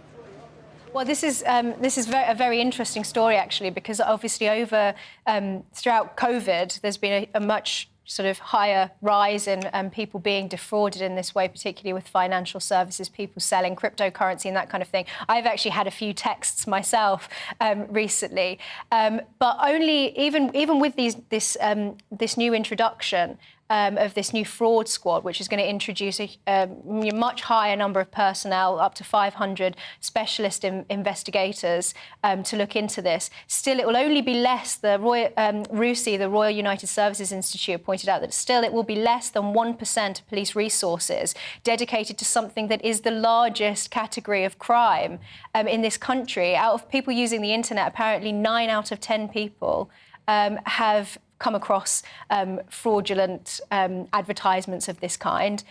So obviously this is something that people are encountering on a daily basis. It's the largest crime in the United Kingdom. It's costing us £7 million a year. And only less than 1% of the police resources are going to be spent on this. So I think that we need to be asking ourselves really serious questions about how we distribute our resources. But it could be costing even more than that, which we don't know. But I don't see how they're going to enforce this, because most of these calls, they come from overseas in different jurisdictions anyway. And this has to be the case for caveat emptor, the buyer beware. But there are some people who are vulnerable, you know, in various categories who get these phone calls, and they are very cunning and very clever, these phone calls. You know, I've actually, you know, almost got fooled one myself when somebody says, oh, they've hacked into your bank account. Can you just give us the details so we can transfer your money to somewhere safe? And I thought to myself, this cannot be right, but and it wasn't. But I know. But they are very convincing, Stephen. I just want to bring in another issue from today's newspapers' big stories. ULEZ in London. You're a fan of this, Stephen Pound. The eco-zone is apparently costing London £500 million a year. People can't get to shops. Shopkeepers can't sell their services and their products. It's a disaster. It's utterly unprovable statistic. There is no way that you can actually stand that. There's no empirical evidence whatsoever to suggest that that figure is accurate. That figure has been plucked from the fume-filled air of central London, and it means nothing. Look, as far as I'm concerned, ULEZ in central London makes a lot of sense. You know, I don't want to see any more children dying in central London. ULEZ in the outer London boroughs makes no sense, and I just simply don't see why. A, we haven't had more of a consultation on the extension of it, and B, we don't have a proper replacement programme. So people like hard-working electricians, like my son, as it happens, you know, who have to drive around in the city, simply don't have the opportunity to replace their vehicles with ULEZ-compliant ones. It's been clumsily done. The idea is good. The implementation is not. I think the idea is bad. But just let's press Stephen on this. Hang on, because Stephen, the Labour Party is pressing ahead with this. Keir Starmer supports it. The Mayor of London's banging on with it, and we know it's going to put lots of small van driver businesses out of business. £27.50 a day. It's too much. Why are Labour doing it? The Labour Party is not opposing the present one, but it is asking for more examination of the impact, precisely the point that we're talking about. No, it's not. Keir Starmer supporting we're talking about other cities. No, that's not right, Stephen. Yeah. Well, I'm in that Stephen, glorious position, right. Andrew, now of I'm not beholden entirely to the Whip's office, but as once I was. But look, as far as I'm concerned, the Labour Party is not committed unilaterally to an extension of ULEZ. But then you probably know better than me. Emma? I think that ULEZ is a terrible idea. I think it's a complete disaster. I think that this is more about Sadiq Khan using the good people of this city within the M25 of Greater London as his piggy bank for TfL. I think that it's completely outrageous. I think that people like my father who need to use a van to do their work, you know, you can't have an electric vehicle full of tools. The battery will die almost immediately. This is really going to harm people's lives at a time when their businesses are already suffering as a result of the public health policies that this government imposed on them, that were egged on by people like Sadiq Khan. I think this is, you know, it's almost, in many ways, I think it's almost quite a classist policy because it's really going to harm those people who need to use vehicles in order to get around London.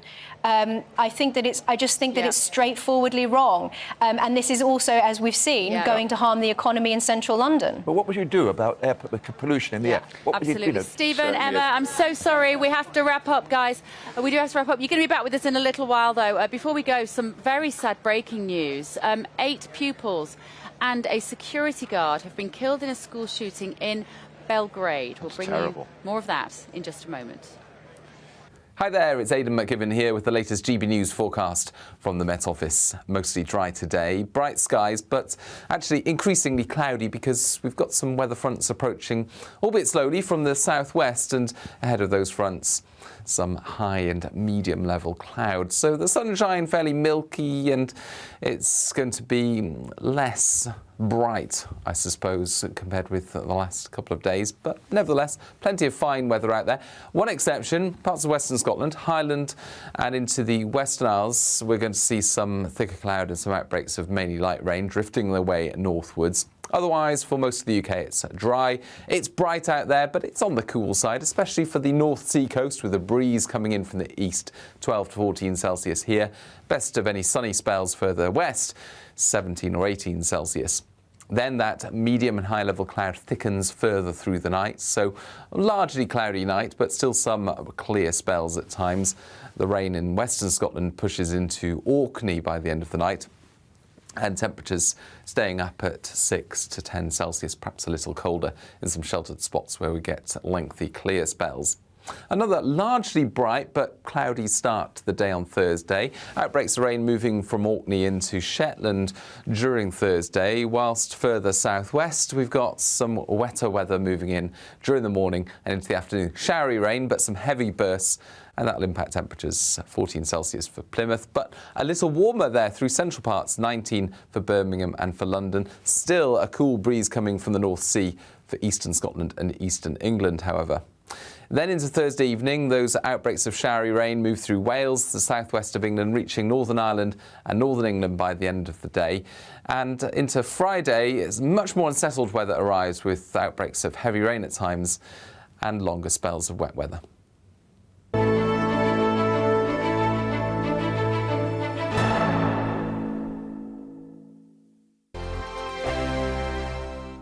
It's all about family, being in people's living rooms, all the interaction and getting to know who our viewers and listeners are. When I was young, my dad used to say, Nana, stop arguing. I wanted an outlet that would enable me to give my opinion.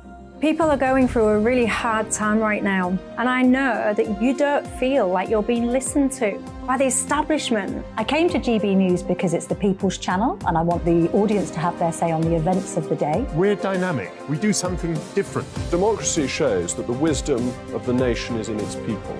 I get to travel to find out what the story is from a personal perspective. The British people aren't fools. We know when we're not being told the full story. We've got to work out how Britain moves forward from this. It's the best country in the world. The establishment had their chance. Now we're here to represent your views. Britain's watching. Britain's watching. Britain's watching. We're proud to be GB News, The People's Channel. Britain's news channel. So Dubes & Co, we tackle the issues of the day with real, robust debate. Both sides of the fence, battling it out with me in the middle with my forthright opinions and views. And often really interesting things happen because you start with a position and then by the end of the debate you find actually, well, I might not have thought about that one. What we need in this country is 2 new political parties. You should maybe think about doing a 2024 calendar. I'm Michelle Dewberry and I'm keeping you company right through until 7 o'clock this evening. GB News, the People's Channel, Britain's watching. Start the day with GB News. We catch up on all the big stories you didn't hear the night before. And take a look at what the world's talking about this morning. That's right, Monday to Thursdays from 6 o'clock. It's Breakfast with Eamon and Isabel. Straight after breakfast, join us, Bev Turner and Andrew Pearce. We're going to take you through till noon. We'll be tackling the big topics of the day, including the things that the other channels just won't talk about. If it's happening here. Wake up to mornings on GB News, the People's Channel. Britain's news channel. I'm Simon Evans. Join me on GB News for Headliners at 11 p.m. What's the scoop? I'll be joined by 2 of the country's top comedians. That's right. As we take a look at tomorrow's newspapers tonight. We're going to get into trouble. If it's a big story, we'll be covering it. Spill some tea on him. There we go. But we'll also have some fun. I wouldn't stick up a bank. My father didn't love me. So anyway. Headliners every night from 11 on GB News, the People's Channel, Britain's news channel. Saturday nights on GB News. From 6 p.m, I'll give you my unique take on the world today. Then at 7, it's me, Calvin Robinson, with my Common Sense Crusade. New to GB News is the Saturday 5. 5 times the opinion. Join us every Saturday from 8 p.m. as we debate the week's stories. With us 4, plus a special guest. And at 9, of course, it's Mark Dolan Tonight. Saturday nights on GB News, the People's Channel, Britain's news channel.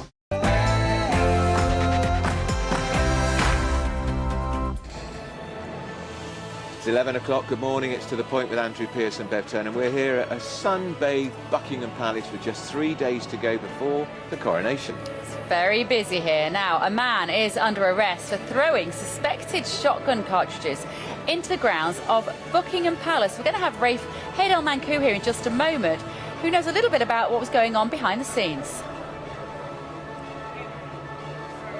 And cold calling clampdown. Has it got to you? Has it driven you mad? Well, the government is promising a ban for unsolicited calls selling financial products.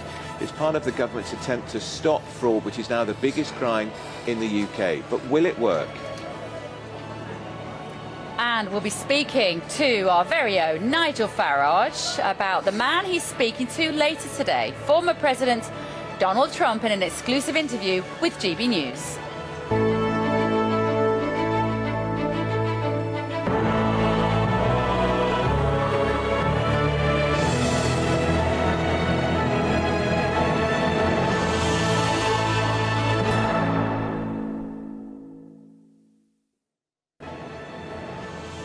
You have been sending us your emails this morning. We'll be getting to them in just a moment. gbviews@gbnews.uk is the email address, as always. But first of all, let's get you up to date with what's happening here and around the world with Tatiana Sanchez.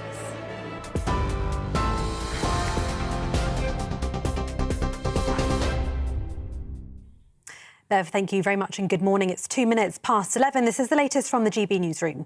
Security has been stepped up around Buckingham Palace following an incident last night, with police being praised for their quick response. A man was arrested after suspected shotgun cartridges were thrown into the grounds of the palace, and a knife was also found at the site.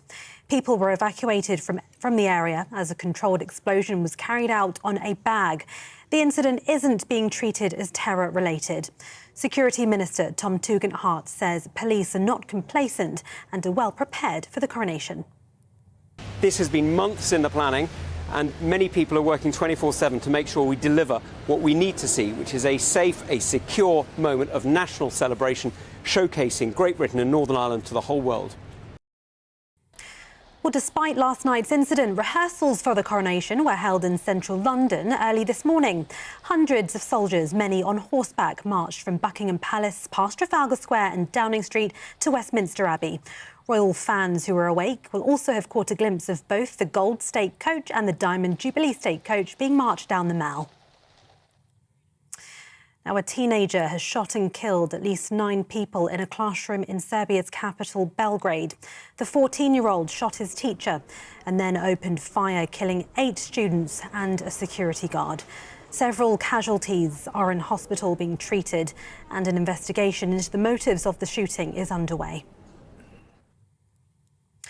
Nurses in England are threatening to return to the picket line despite a new pay deal being agreed for the majority of NHS staff. In a letter to the Health Secretary, the Royal College of Nursing said there'll be another ballot this month for further strike action to be held between June and December. ICU nurse Kelly Hopkins told GB News the government doesn't understand how difficult it is to work in her sector. Just not prepared to listen to what we're saying. Conditions in A&E are horrendous. I did a shift last Saturday and I was nursing really sick patients on corridors. They've been there for days. How can you wash somebody? How can you give them the care that they deserve when you're on a corridor nursing somebody whose life is potentially at risk? And I just think they're out of touch. They just need to come down and see what it's like. More than 7 million households will receive a £301 cost of living payment by the end of today. The money is part of a package of government support to help struggling households. A further £300 will be available for eligible families in autumn, and a similar payment will also be made in spring next year. This comes as research shows 7 out of 10 Scots are cutting back on essential items.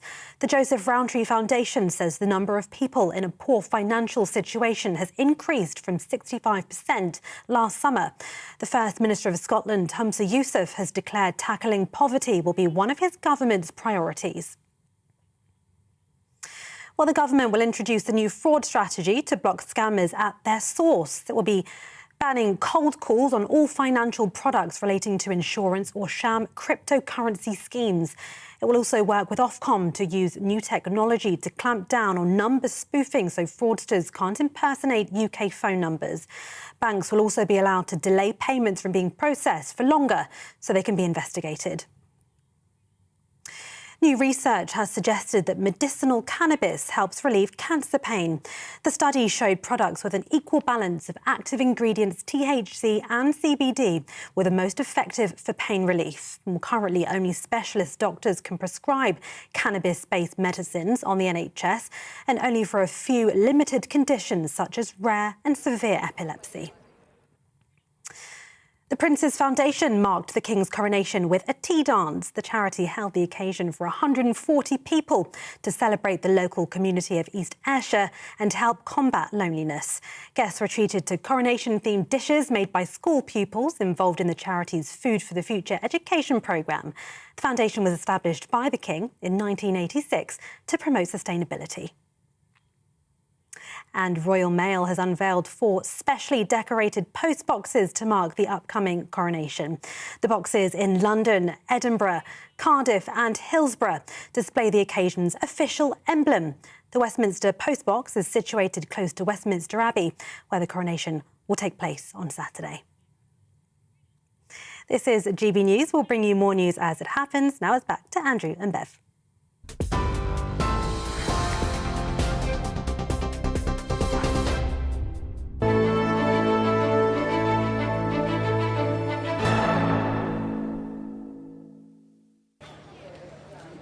Welcome back to The Point on GB News with Andrew and Bev. We're at Buckingham Palace, bathed in sunshine. There are now literally thousands of people thronging the Mall behind us. It's extraordinary. All armed with cameras, mobile telephones, taking photographs. Fabulous atmosphere. Absolutely packed down here. Everybody's just shuffling along very slowly. I mean, in terms of the coronation, there's not a lot to see here at the moment. It's all the preparations are underway, but what a draw. And they're savouring the atmosphere, and they're looking at the most famous house in the world. And to those people who say the monarchy isn't a magnet, it is. Just look at the people behind us. It is extraordinary. I'm going to be down there in the crowds a little bit in a little while as well to find some more people. Big political story still ongoing, of course, because Sue Gray, that's the senior civil servant who conducted the Partygate inquiry into Boris Johnson, I would argue that report finished off his career as Prime Minister. She refused, we discovered yesterday, to cooperate with the Cabinet Office inquiry into when she started talking to Keir Starmer about that job of being Chief of Staff. Was it when she was actually doing Partygate? She refused to talk about it. And so the implications of that being that perhaps that the Boris Johnson report was not entirely impartial in the way that it might have been. Who had her ear? Who was she trying to keep happy with the conclusions? And you're pretty cross about it because the views are coming in. Alan says, I can't believe the media are not going after Sue Gray the same way they mercilessly went after our Prime Minister, Boris Johnson. That's right. And Nigel has said this lady needs immediately banning from the civil service, Downing Street and the Labour Party. And Dave says, declined to answer, so now the report has no credibility whatsoever. I guess that's the report into Boris Johnson. We've seen the photos of her colluding with Starmer. What a joke. And of course, we've still got the report by the Privileges Committee, chaired by Harriet Harman, who's already made her mind up about Boris Johnson, who she said broke every rule in the book. And that Privileges Committee inquiry into Boris based a lot of its evidence on Sue Gray's report. So it's a complete Horlicks. So, other news. A man has been arrested after throwing suspected shotgun cartridges at gates of Buckingham Palace. Yesterday evening, the area was locked down. A precautionary controlled explosion was carried out, which was heard live on GB News last night. We're just getting the latest word from the Metropolitan Police, and I don't know what it is. Evacuate now. We're going to have to evacuate now. The police are live with us now and telling us that we've got to evacuate even I don't from this see why we could possibly have to move. So I'm very sorry to say that it is good evening from me for the time being, as I think that was probably a controlled explosion in the background. That's what it sounded like to me. Jacob Rees-Mogg, cool as a cucumber, wasn't he? I do feel we need to clarify, though, that wasn't our normal GB News broadcast. We didn't decide to do it from the Portakabin. But obviously, Jacob and Michael Cole got moved from the position here with the palace in the background, when at that point, the police did not know what they were dealing with. And then there was a controlled explosion. And we were the only team that kept filming, so which is why GB News had the scoop of the controlled explosion, complete with the atmospherics. Buckingham Palace confirmed, didn't they, that neither the King nor the Queen, or any of the royal family, in fact, were at the palace when the incident took place. Somebody who wasn't there, but I think you've got a little bit more information on this, haven't you? Rafe Haid El Mankou, great to see you. Well, just more broadly on the security behind the scenes and what takes place. Kudos to GB News for being the only ones to capture the drama as it unfurled. I think that was wonderful to see.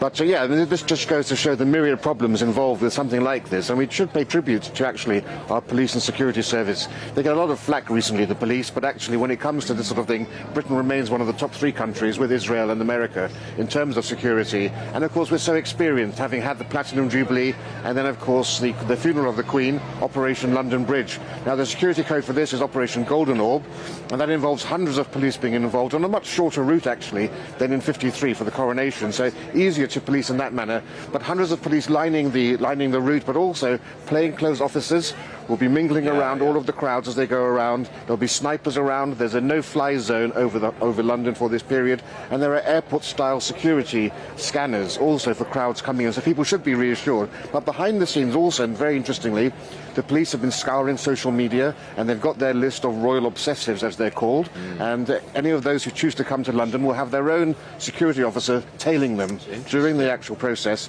And then also, interestingly, the police have been visiting convicted terrorists and telling them not to come to London for this event. And they've done that also during the Platinum Jubilee and the funeral. And that's actually more important now than ever because, of course, as we know, when Prince Harry published his book Spare, he numbered the number of people that he killed, and he spoke very coldly about what it was to take a life. And Di Davies, the very experienced Royal Protection officer head for years, said that he hadn't been more scared for royal security for 25 years. So that adds an added and of course, it's not just the British royal family that's on parade on Saturday. 30-odd heads of state, other European royalty, prime ministers. It's going to be a huge security nightmare. I mean, this is the first time, actually, that foreign monarchs are coming to a coronation. Traditionally, foreign monarchs don't come, but they are coming en masse, either the heads of state or their crown princes, but also Emmanuel Macron from France, and, of course, the First Lady from America. And we know how strict the Americans are about their security. So it will be a very secure event. Macron will be very glad to get away from France because the streets are burning as we speak. They don't want to work to 64. Poor things. And can you imagine that? Yes. Imagine. Well, I just went and spoke to some of the crowd earlier. Lovely young Frenchman down there who was here for the coronation. I mean, we were saying this is still such an international draw, isn't it? In fact, I think we're going to look at our little French friend earlier. This was the conversation I was having down on the Mall just a moment ago. Right, let's have a little walk around here. Who else can we see? Hello, sir. You look like you're quite happy to talk to me. Yes, I am French. Brilliant. And what does this weekend mean, this coronation, do you think? I don't very speak English, but I think so beautiful. I go to England for visit my aunt. Yeah. And for the couronnement.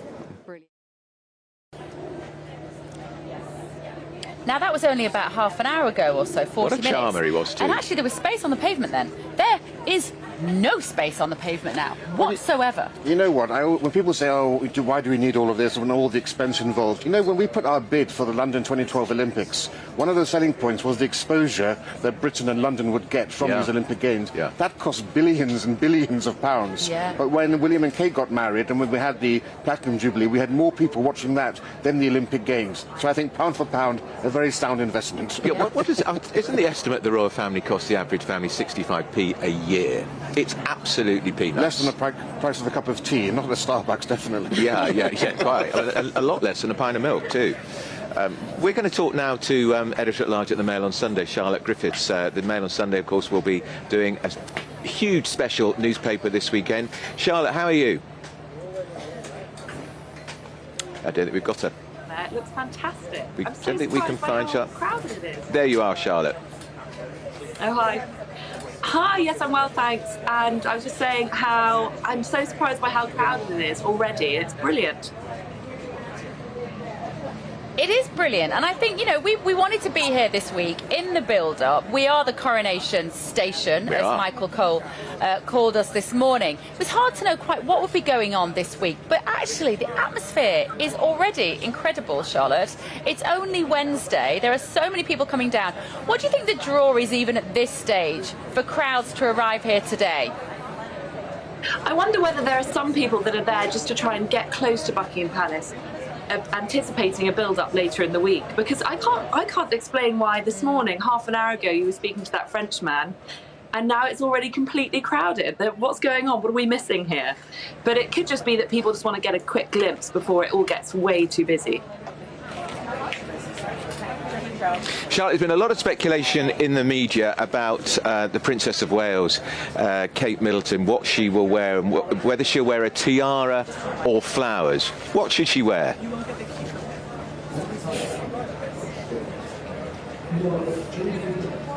I think we lost Charlotte. Well, anybody keen-eyed watching, that was Nigel Farage. That looked like Nigel Farage. I don't think he's going to have a strong view on whether the Princess of Wales should wear flowers or a tiara. I don't think so, but that is teasing to you that we are going to be talking to Nigel Farage in just a moment. He's got this huge exclusive interview with Donald Trump this afternoon. Let's just see if we can get Charlotte back from the Mail on Sunday. Are you still there, Charlotte, or have we lost you? You know what? You're going to be usurped by anyone.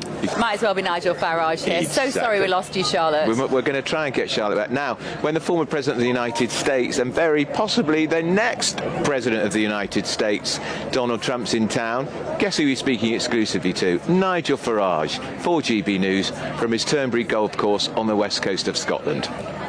That's right, Nigel. Is that where you are now, we presume?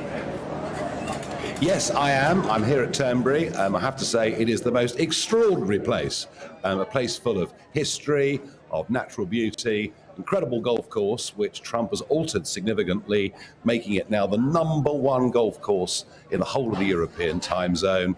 Wonderful clubhouse. I mean, it is an extraordinary place. And I was musing to myself this morning, you know, Donald Trump is a golf fanatic. I mean, he absolutely loves it. He arrived here yesterday, straight onto the course, out there again first thing this morning. He loves the game. And yet, you know, if he's running again for president, he can't come and visit Turnberry. He can't come and play golf here because he's going to be too busy. So I'm really curious, you know, why would a guy who's 76 with a beautiful wife, great kids, an amazing portfolio of golf courses, why would he give it all up to run again to be president? And it's things like that that I hope to get from him this afternoon. And Nigel, can you give us a clue? How did you pull it off? Because it's a big scoop to get an interview with Donald Trump. He doesn't do very many, and he certainly doesn't do very many in Britain. Well, no, I think well, obviously I know him well, and I've become a friend of his over the course of the last 7 or 8 years. But I think, honestly and truthfully, he and his team have a genuine respect that in GB News there is now, in the UK, a challenger to the established so-called mainstream media. Trump has a deep loathing of the BBC, perhaps unsurprisingly. And yeah, you know, and he's a great champion of free speech. So I think we were the natural place to come. We are, after all, Andrew, the People's Channel. A coincidence is the fact he's looking at his golf courses in Scotland in the week of the first coronation in Britain since 1953. Is that a mere coincidence or not? It could be. I mean, look, of course, you know, if he was in the White House, there's no question he would have accepted the invitation to go to the Abbey. Joe Biden, of course, not choosing to do so. But remember this, you know, a couple of weeks ago, we had Biden in Ireland telling us all how Irish he is because his great-great-grandfathers on his mother's side went to America. You know, Trump's mother was a MacLeod from the Western Isles, spoke Gaelic. You know, there is an awful lot more Scot in Trump than there is Irish in Biden. So he does feel, you know, a strong sense of identity with Scotland, with the United Kingdom. And the sadness really is that we had all those years after the Brexit referendum when he wanted to do a trade deal with the UK, but we weren't able to do it because we hadn't got Brexit sorted. And that's a real source of sadness for me. And Nigel, you've known him a long time. He's ahead in the polls in the Republican race to be the next presidential candidate. Is he going to make it, in your view, or are all these welter of court cases and prosecutions and civil cases designed to stop him getting to the starting line? Well, one of the points I'm going to make this afternoon is, of course, if he announced he wasn't running as president, suddenly all those legal actions would simply disappear and his life would become a whole lot easier. But no, he's going to go for it. I don't think there's really any doubt that he's going to win the nomination for the Republican Party. I suspect he'll win it by a very big margin. The question is, can he get enough votes next year to be back in the White House? My view on it, right at this moment in time, I genuinely believe he's got a better than 50% chance. And one of the reasons that I'm such a strong supporter of his is I think when it comes to geopolitics, when it comes to foreign policy, when it comes to how we deal with an increasingly bellicose and aggressive China, I think this guy makes the world a safer place. Just finally on that, Nigel, do you buy the idea that only Joe Biden can stop Donald Trump winning the presidency all over again? Joe Biden, who's now already 80, looks more and more to me like he's got, shall we say, cognitive issues. Well, the truth of it is that, if people next year won't be voting for Joe Biden, in reality, they'll be voting for Kamala Harris, because it seems almost impossible that Biden will be able to, be behind that desk at the age of 86. So it really, in many ways, it's going to be Trump versus Harris. And a lot of people don't like Donald Trump's style, but they can't deny that in foreign policy, America did incredibly well in this period of time, that up until COVID, the economy was really going absolutely great guns with amazing growth rates. Harris, on the other hand, well, one of her big areas to look after is the southern border, and 6 million people, I mean, can you believe it? We've got problems with the channel, but 6 million people have illegally entered America during her term of office. So I think for all of those reasons, the reality is that it's Trump v. Harris, and as I say, I rate his chances now as better than 50%. All right, that's our very own Nigel Farage. You can watch that interview with Donald Trump exclusively on GB News at 7 p.m. Rafe is still in the studio with me here at Buckingham Palace. Trump would love to have been at the coronation. We saw how he was beside himself with excitement when he was with the Queen, even managing to the social gap of walking in front of her. Yeah, I think for all his 4 years in office, I think it was that visit to the Queen that actually made it. And of course, we know very much what an Anglophile he is. You've got to remember, he's the last president, really, along with Biden, who remembers when Britain was a great imperial power when he was a child growing up. So he still has very much in his mind the idea of the big three, Churchill, Roosevelt and Stalin. And I think he really showed that love and interest in Britain, helped, of course, by having a Scottish mother who also is very passionately a monarchist. And when it comes to Biden attending the coronation, this coronation has always been about breaking traditions. One of those traditions are foreign monarchs are for the first time coming over here. So the excuse of saying, well, it's not a tradition, I think you could say there's every reason for him to come. It will be a very good way to actually show that there is no animosity there, because of course he's made some Anglophobic comments, we should say, in joking. Yeah. We know that his mother or grandmother slept on the floor of a hotel when she was told that the Queen had slept in one of the rooms and she didn't want to take that risk. So I think it will be quite a nice gesture for him to actually show that Britain isn't at the back of the queue. Just do you think, was Biden offended, do you think, by where he was sitting in the Abbey at the funeral of Her Majesty the Queen? Well, you might think that, and I think many people do think that, whether that was I couldn't even see him. Exactly. It wasn't a snub, of course. People are placed according to how long they've served in office, and so he was there, but following normal diplomatic procedure. But yes, if you're the most powerful man in the world, that must stick in the craw somewhat. Yes, indeed. All right, that's Rafe. He's going to stay with us right up until midday. Now, stay with us, because we're going to be live on the Mall, speaking to some of the dedicated royal fans. Some of them have been here since Saturday. They've got their space reserved for the coronation. Bev Turner, my colleague, she's down there in the Mall with the fans. You're with GB News, Britain's news channel. I joined GB News because I was sick and tired of not hearing my views being represented, not just mine, but so many people that I knew and spoke to. I just couldn't get my voice out there. I couldn't say anything. I couldn't do anything. Whatever the narrative was, I kind of had to follow it. GB News is there to provide a voice for those who have been ignored by the establishment media. We think different things, we've got a different style. GB News is here to be optimistic and positive about the future. It's real kind of dynamic and flowing, with the audience very much at the heart of it, like a big family. Here at GB News, we talk about the things that matter to you. Hearing the voices from right across our towns and cities, especially our towns. All sides of the argument represented with a heavy dose of opinion. We're on a mission here to make a difference. And the GB News family really is here for you, and whatever time of day you can watch or listen. Britain's watching. Britain's watching. We're proud to be GB News. The People's Channel. Britain's news channel. Westminster is going around in ever-decreasing circles, followed by the media. Britain is broken.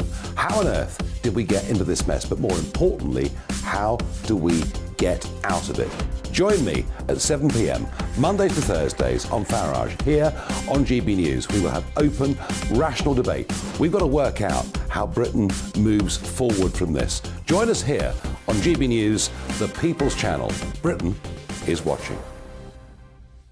You've probably seen politicians interviewed 1,000 times, but we do it differently. We find out who they really are, we don't shout, we chat, and hopefully we bring a bit of light, not just heat. Did you know Kate Moss? Apparently. Do you have a pair of jeans or a pair of jeans? No, of course I don't. What would I do with them? My friends are like, oh my God, what's she doing now? Join me every Sunday at 6 for Gloria Meets, only on GB News, the People's Channel, Britain's news channel. I'm Jacob Rees-Mogg, the Member of Parliament for North East Somerset and a former government minister. For years, I have walked the corridors of power in both Westminster and the City of London. We need to have the arguments, the discussions on how we make it better. Crop failures, famine, war, suffering on a scale completely unimaginable. We are putting the cart before the horse. As Charles I said at the scaffold, he was the true defender of liberty. Yeah, I've completely derailed the conversation. Join me Monday to Thursday at 8 p.m. on GB News, Britain's news channel. New to GB News is the Saturday 5. Join us every Saturday from 8 p.m. as we debate the week's stories. Right, folks, that was a spicy one, wasn't it? With us four, plus a special guest. Sometimes she has to stick her foot in it. Sometimes she has to say things as they are. Sometimes I think we should keep the refugees and send the pensioners to Rwanda. Then we'd be in a much better state. Well, Benjamin, that is The Saturday 5. Saturday nights from 8. Only on GB News, the People's Channel. Britain's news channel.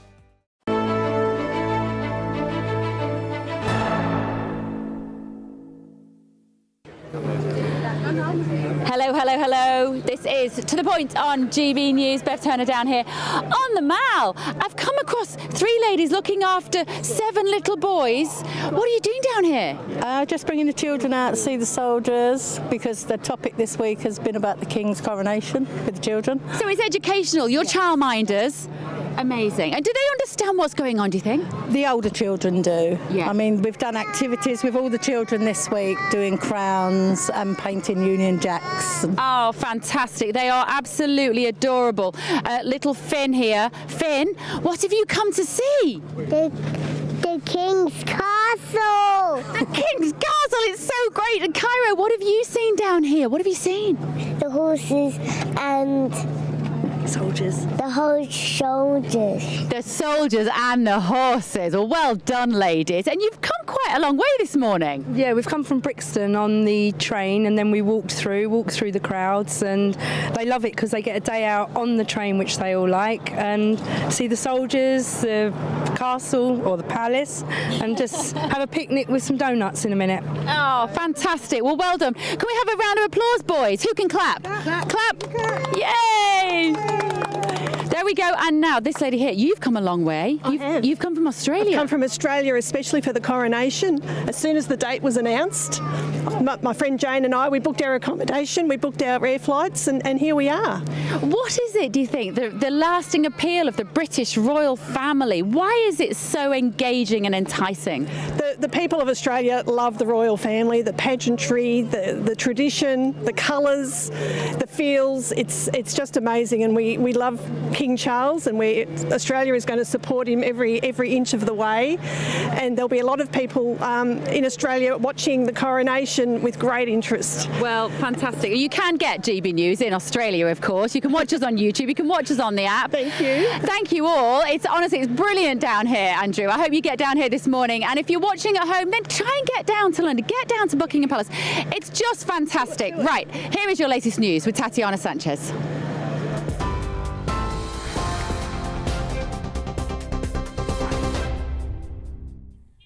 Bev, thank you very much. This is the latest from the GB newsroom. Security has been stepped up around Buckingham Palace following an incident last night, with police being praised for their quick response. A man was arrested after suspected shotgun cartridges were thrown into the grounds of the palace, and a knife was also found at the site. People were evacuated from the area as a controlled explosion was carried out on a bag. The incident isn't being treated as terror-related.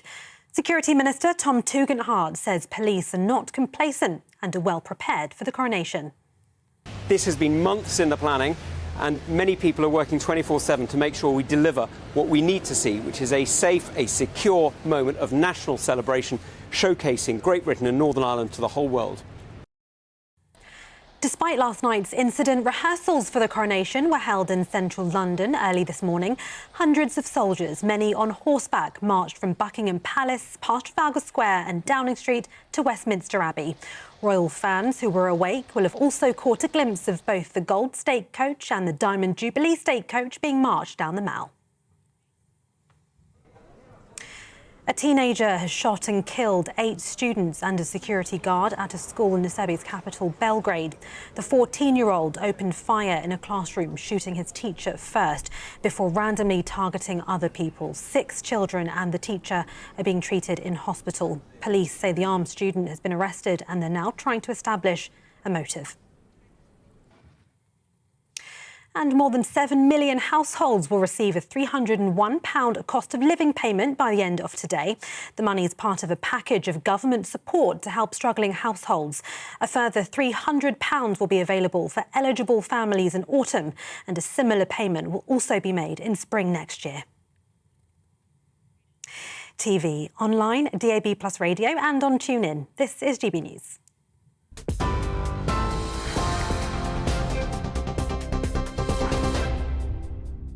Direct Bullion sponsors the finance report on GB News for gold and silver investment.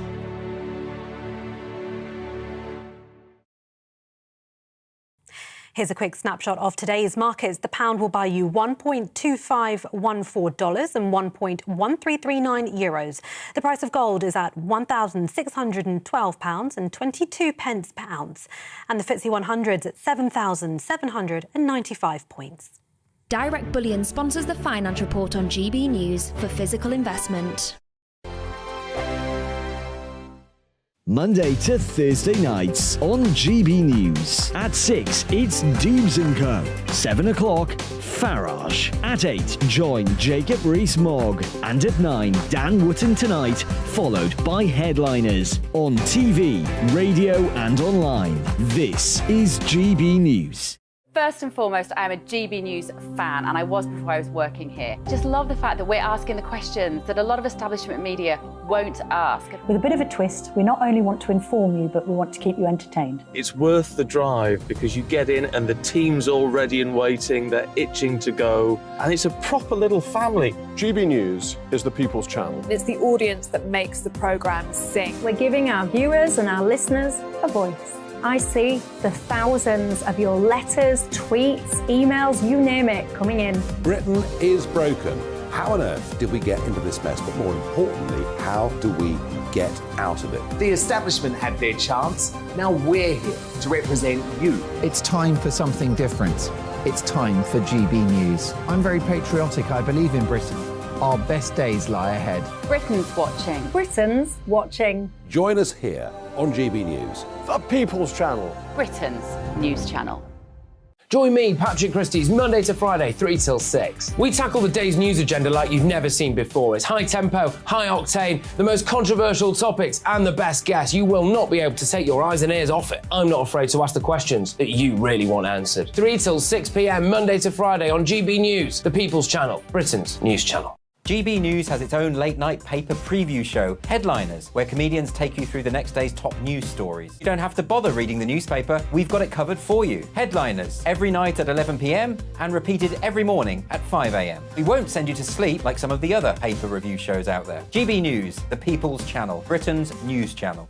Join me, Camilla Tominey, on Sunday mornings from 9:30, taking the politicians to task and breaking out of SW1 to see how their decisions are affecting you across the UK. Bursting the Westminster bubble every Sunday morning, only on GB News, the People's Channel. Britain's watching.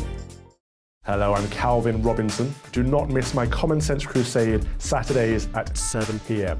Join me for some in-depth discussions on faith. Is that not the start of the slippery slope? It's very much so. And the big moral questions of the day. I'm baffled. You've got some nerve. Only on GB News, the People's Channel, Britain's news channel. I'm Andrew Doyle. Join me at 7 o'clock every Sunday night for Free Speech Nation, the show where I tackle the week's biggest stories in politics and current affairs with the help of my 2 comedian panellists and a variety of special guests. Free Speech Nation, Sunday nights from 7 on GB News, the People's Channel, Britain's news channel.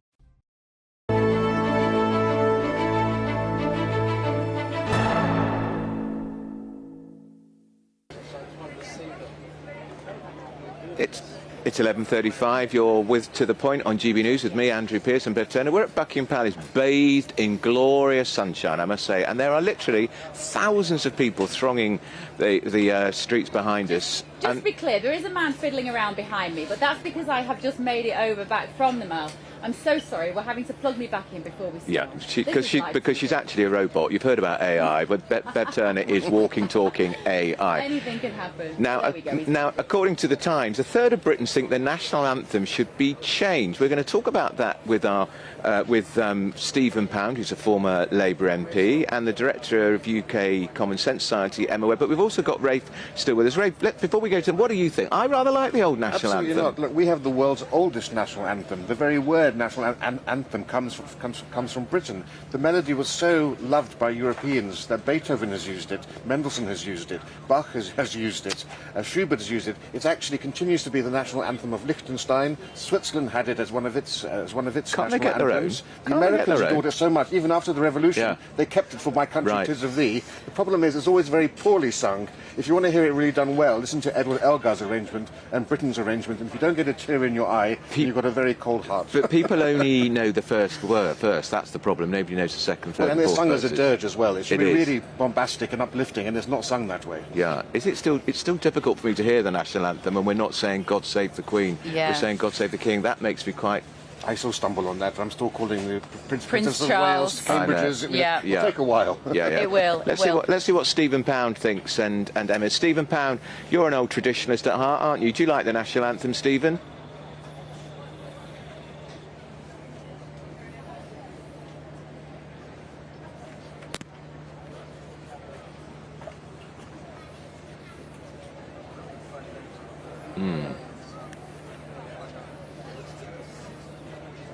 I couldn't hear a word. I'm afraid we can't hear anybody, I don't think, in the studio right now. Rafe, with a technical fault. So remind us which monarch the national anthem was written for. Who was the first one? So the origins of the anthem are lost in the mist of time. The 17th century, but it was first performed in the Theatre Royal Drury Lane for King George II as a stand against the Jacobites. And my second cousin, 6 times removed, Bonnie Prince Charlie. Right. It was a protest against him. That's a pretty good name drop. I thought I'd get it in. Not very often I get the chance to do that.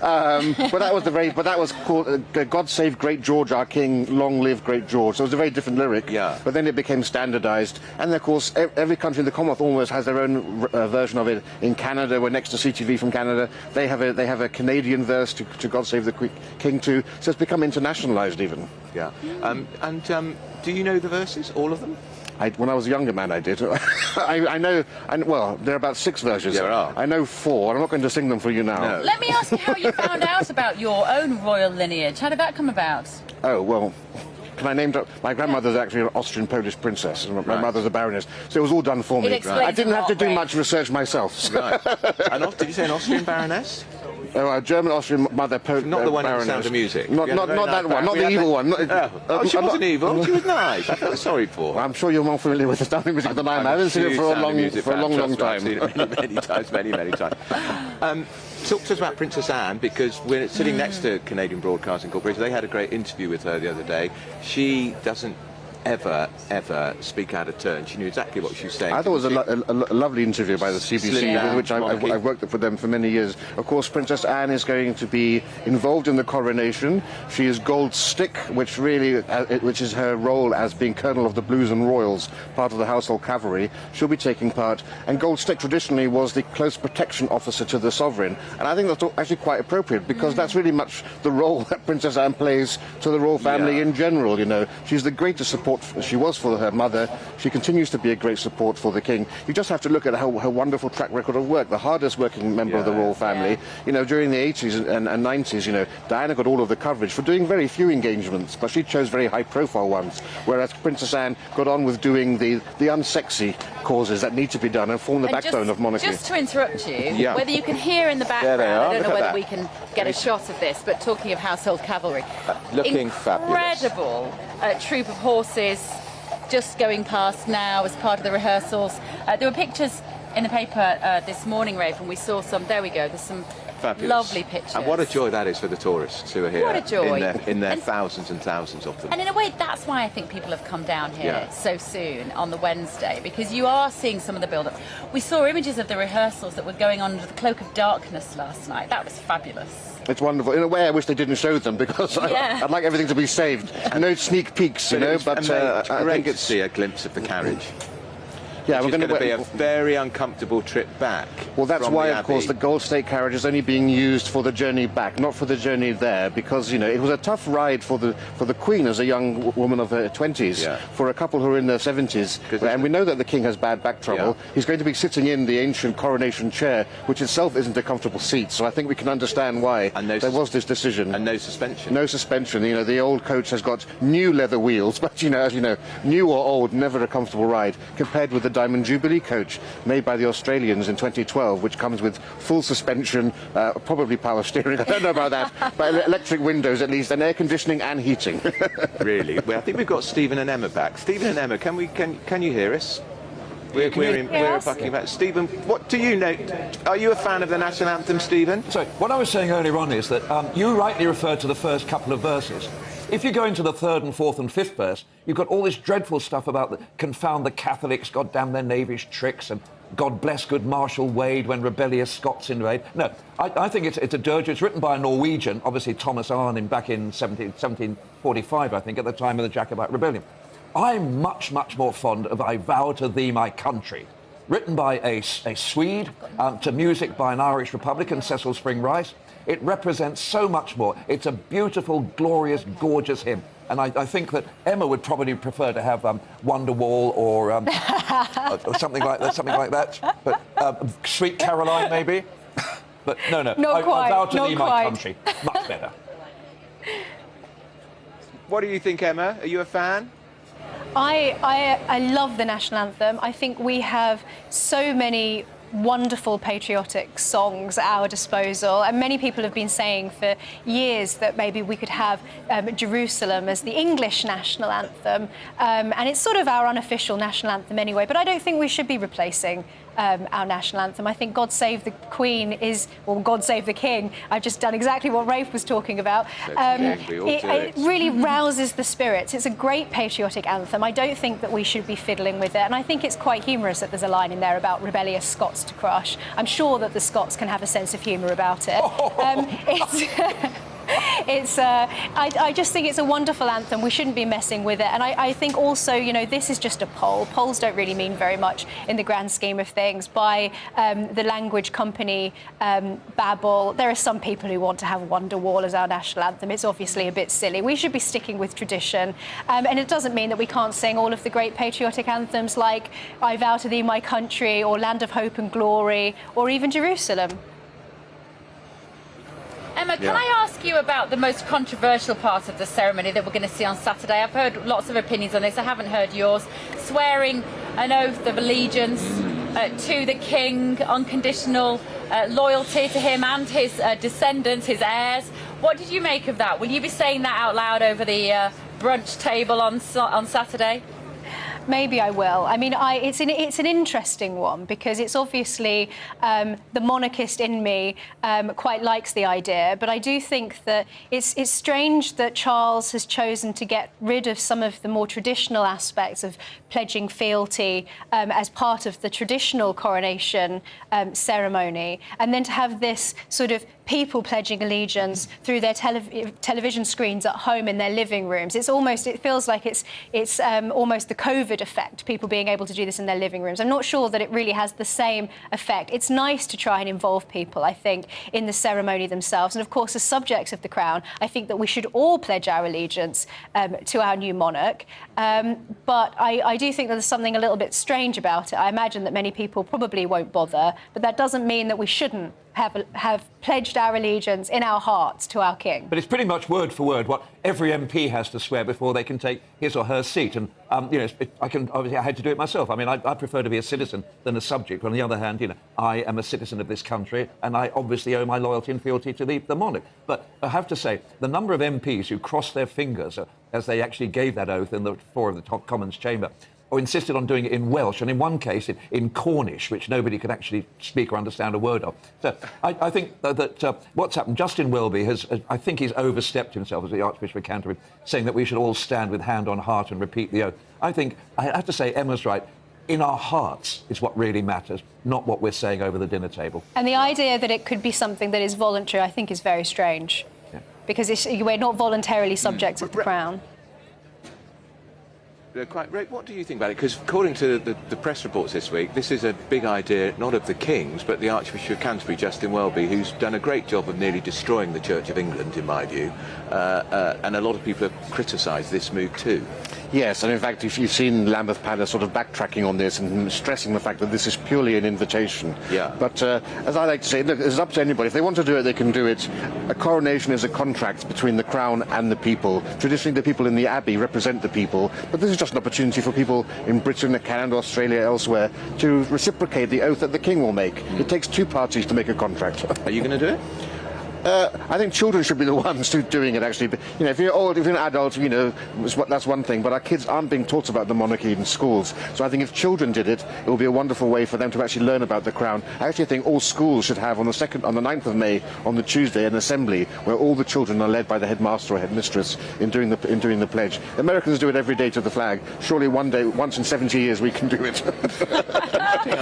Rafe, thank you so much again this morning. What a beautiful morning it's been. It's flown by, hasn't it? A little shorter, of course, because it's Wednesday and it's PMQs. It has absolutely flown by. I think Mark Longhurst will be back on GB News Live. This is To The Point. And we're going to be back here tomorrow, Buckingham Palace. We will, at 9:30 tomorrow morning. Let's hope there's more sunshine then. See you then. See you then. Hi there, it's Aidan McGibbon here with the latest GB News forecast from the Met Office. Mostly dry today, bright skies, but actually increasingly cloudy because we've got some weather fronts approaching, albeit slowly, from the southwest, and ahead of those fronts, some high and medium level clouds. So the sunshine fairly milky, and it's going to be less bright, I suppose, compared with the last couple of days, but nevertheless plenty of fine weather out there. One exception, parts of western Scotland, Highland and into the Western Isles, we're going to see some thicker cloud and some outbreaks of mainly light rain drifting their way northwards. Otherwise, for most of the UK, it's dry. It's bright out there, but it's on the cool side, especially for the North Sea coast with a breeze coming in from the east, 12 to 14 Celsius here. Best of any sunny spells further west, 17 or 18 Celsius. Then that medium and high level cloud thickens further through the night, so largely cloudy night, but still some clear spells at times. The rain in western Scotland pushes into Orkney by the end of the night, and temperatures staying up at 6 to 10 Celsius, perhaps a little colder in some sheltered spots where we get lengthy clear spells. Another largely bright but cloudy start to the day on Thursday. Outbreaks of rain moving from Orkney into Shetland during Thursday, whilst further southwest we've got some wetter weather moving in during the morning and into the afternoon. Showery rain, but some heavy bursts, and that'll impact temperatures 14 Celsius for Plymouth, but a little warmer there through central parts, 19 for Birmingham and for London. Still a cool breeze coming from the North Sea for eastern Scotland and eastern England, however. Then into Thursday evening, those outbreaks of showery rain move through Wales, the southwest of England, reaching Northern Ireland and Northern England by the end of the day. And into Friday, it's much more unsettled weather arrives with outbreaks of heavy rain at times and longer spells of wet weather.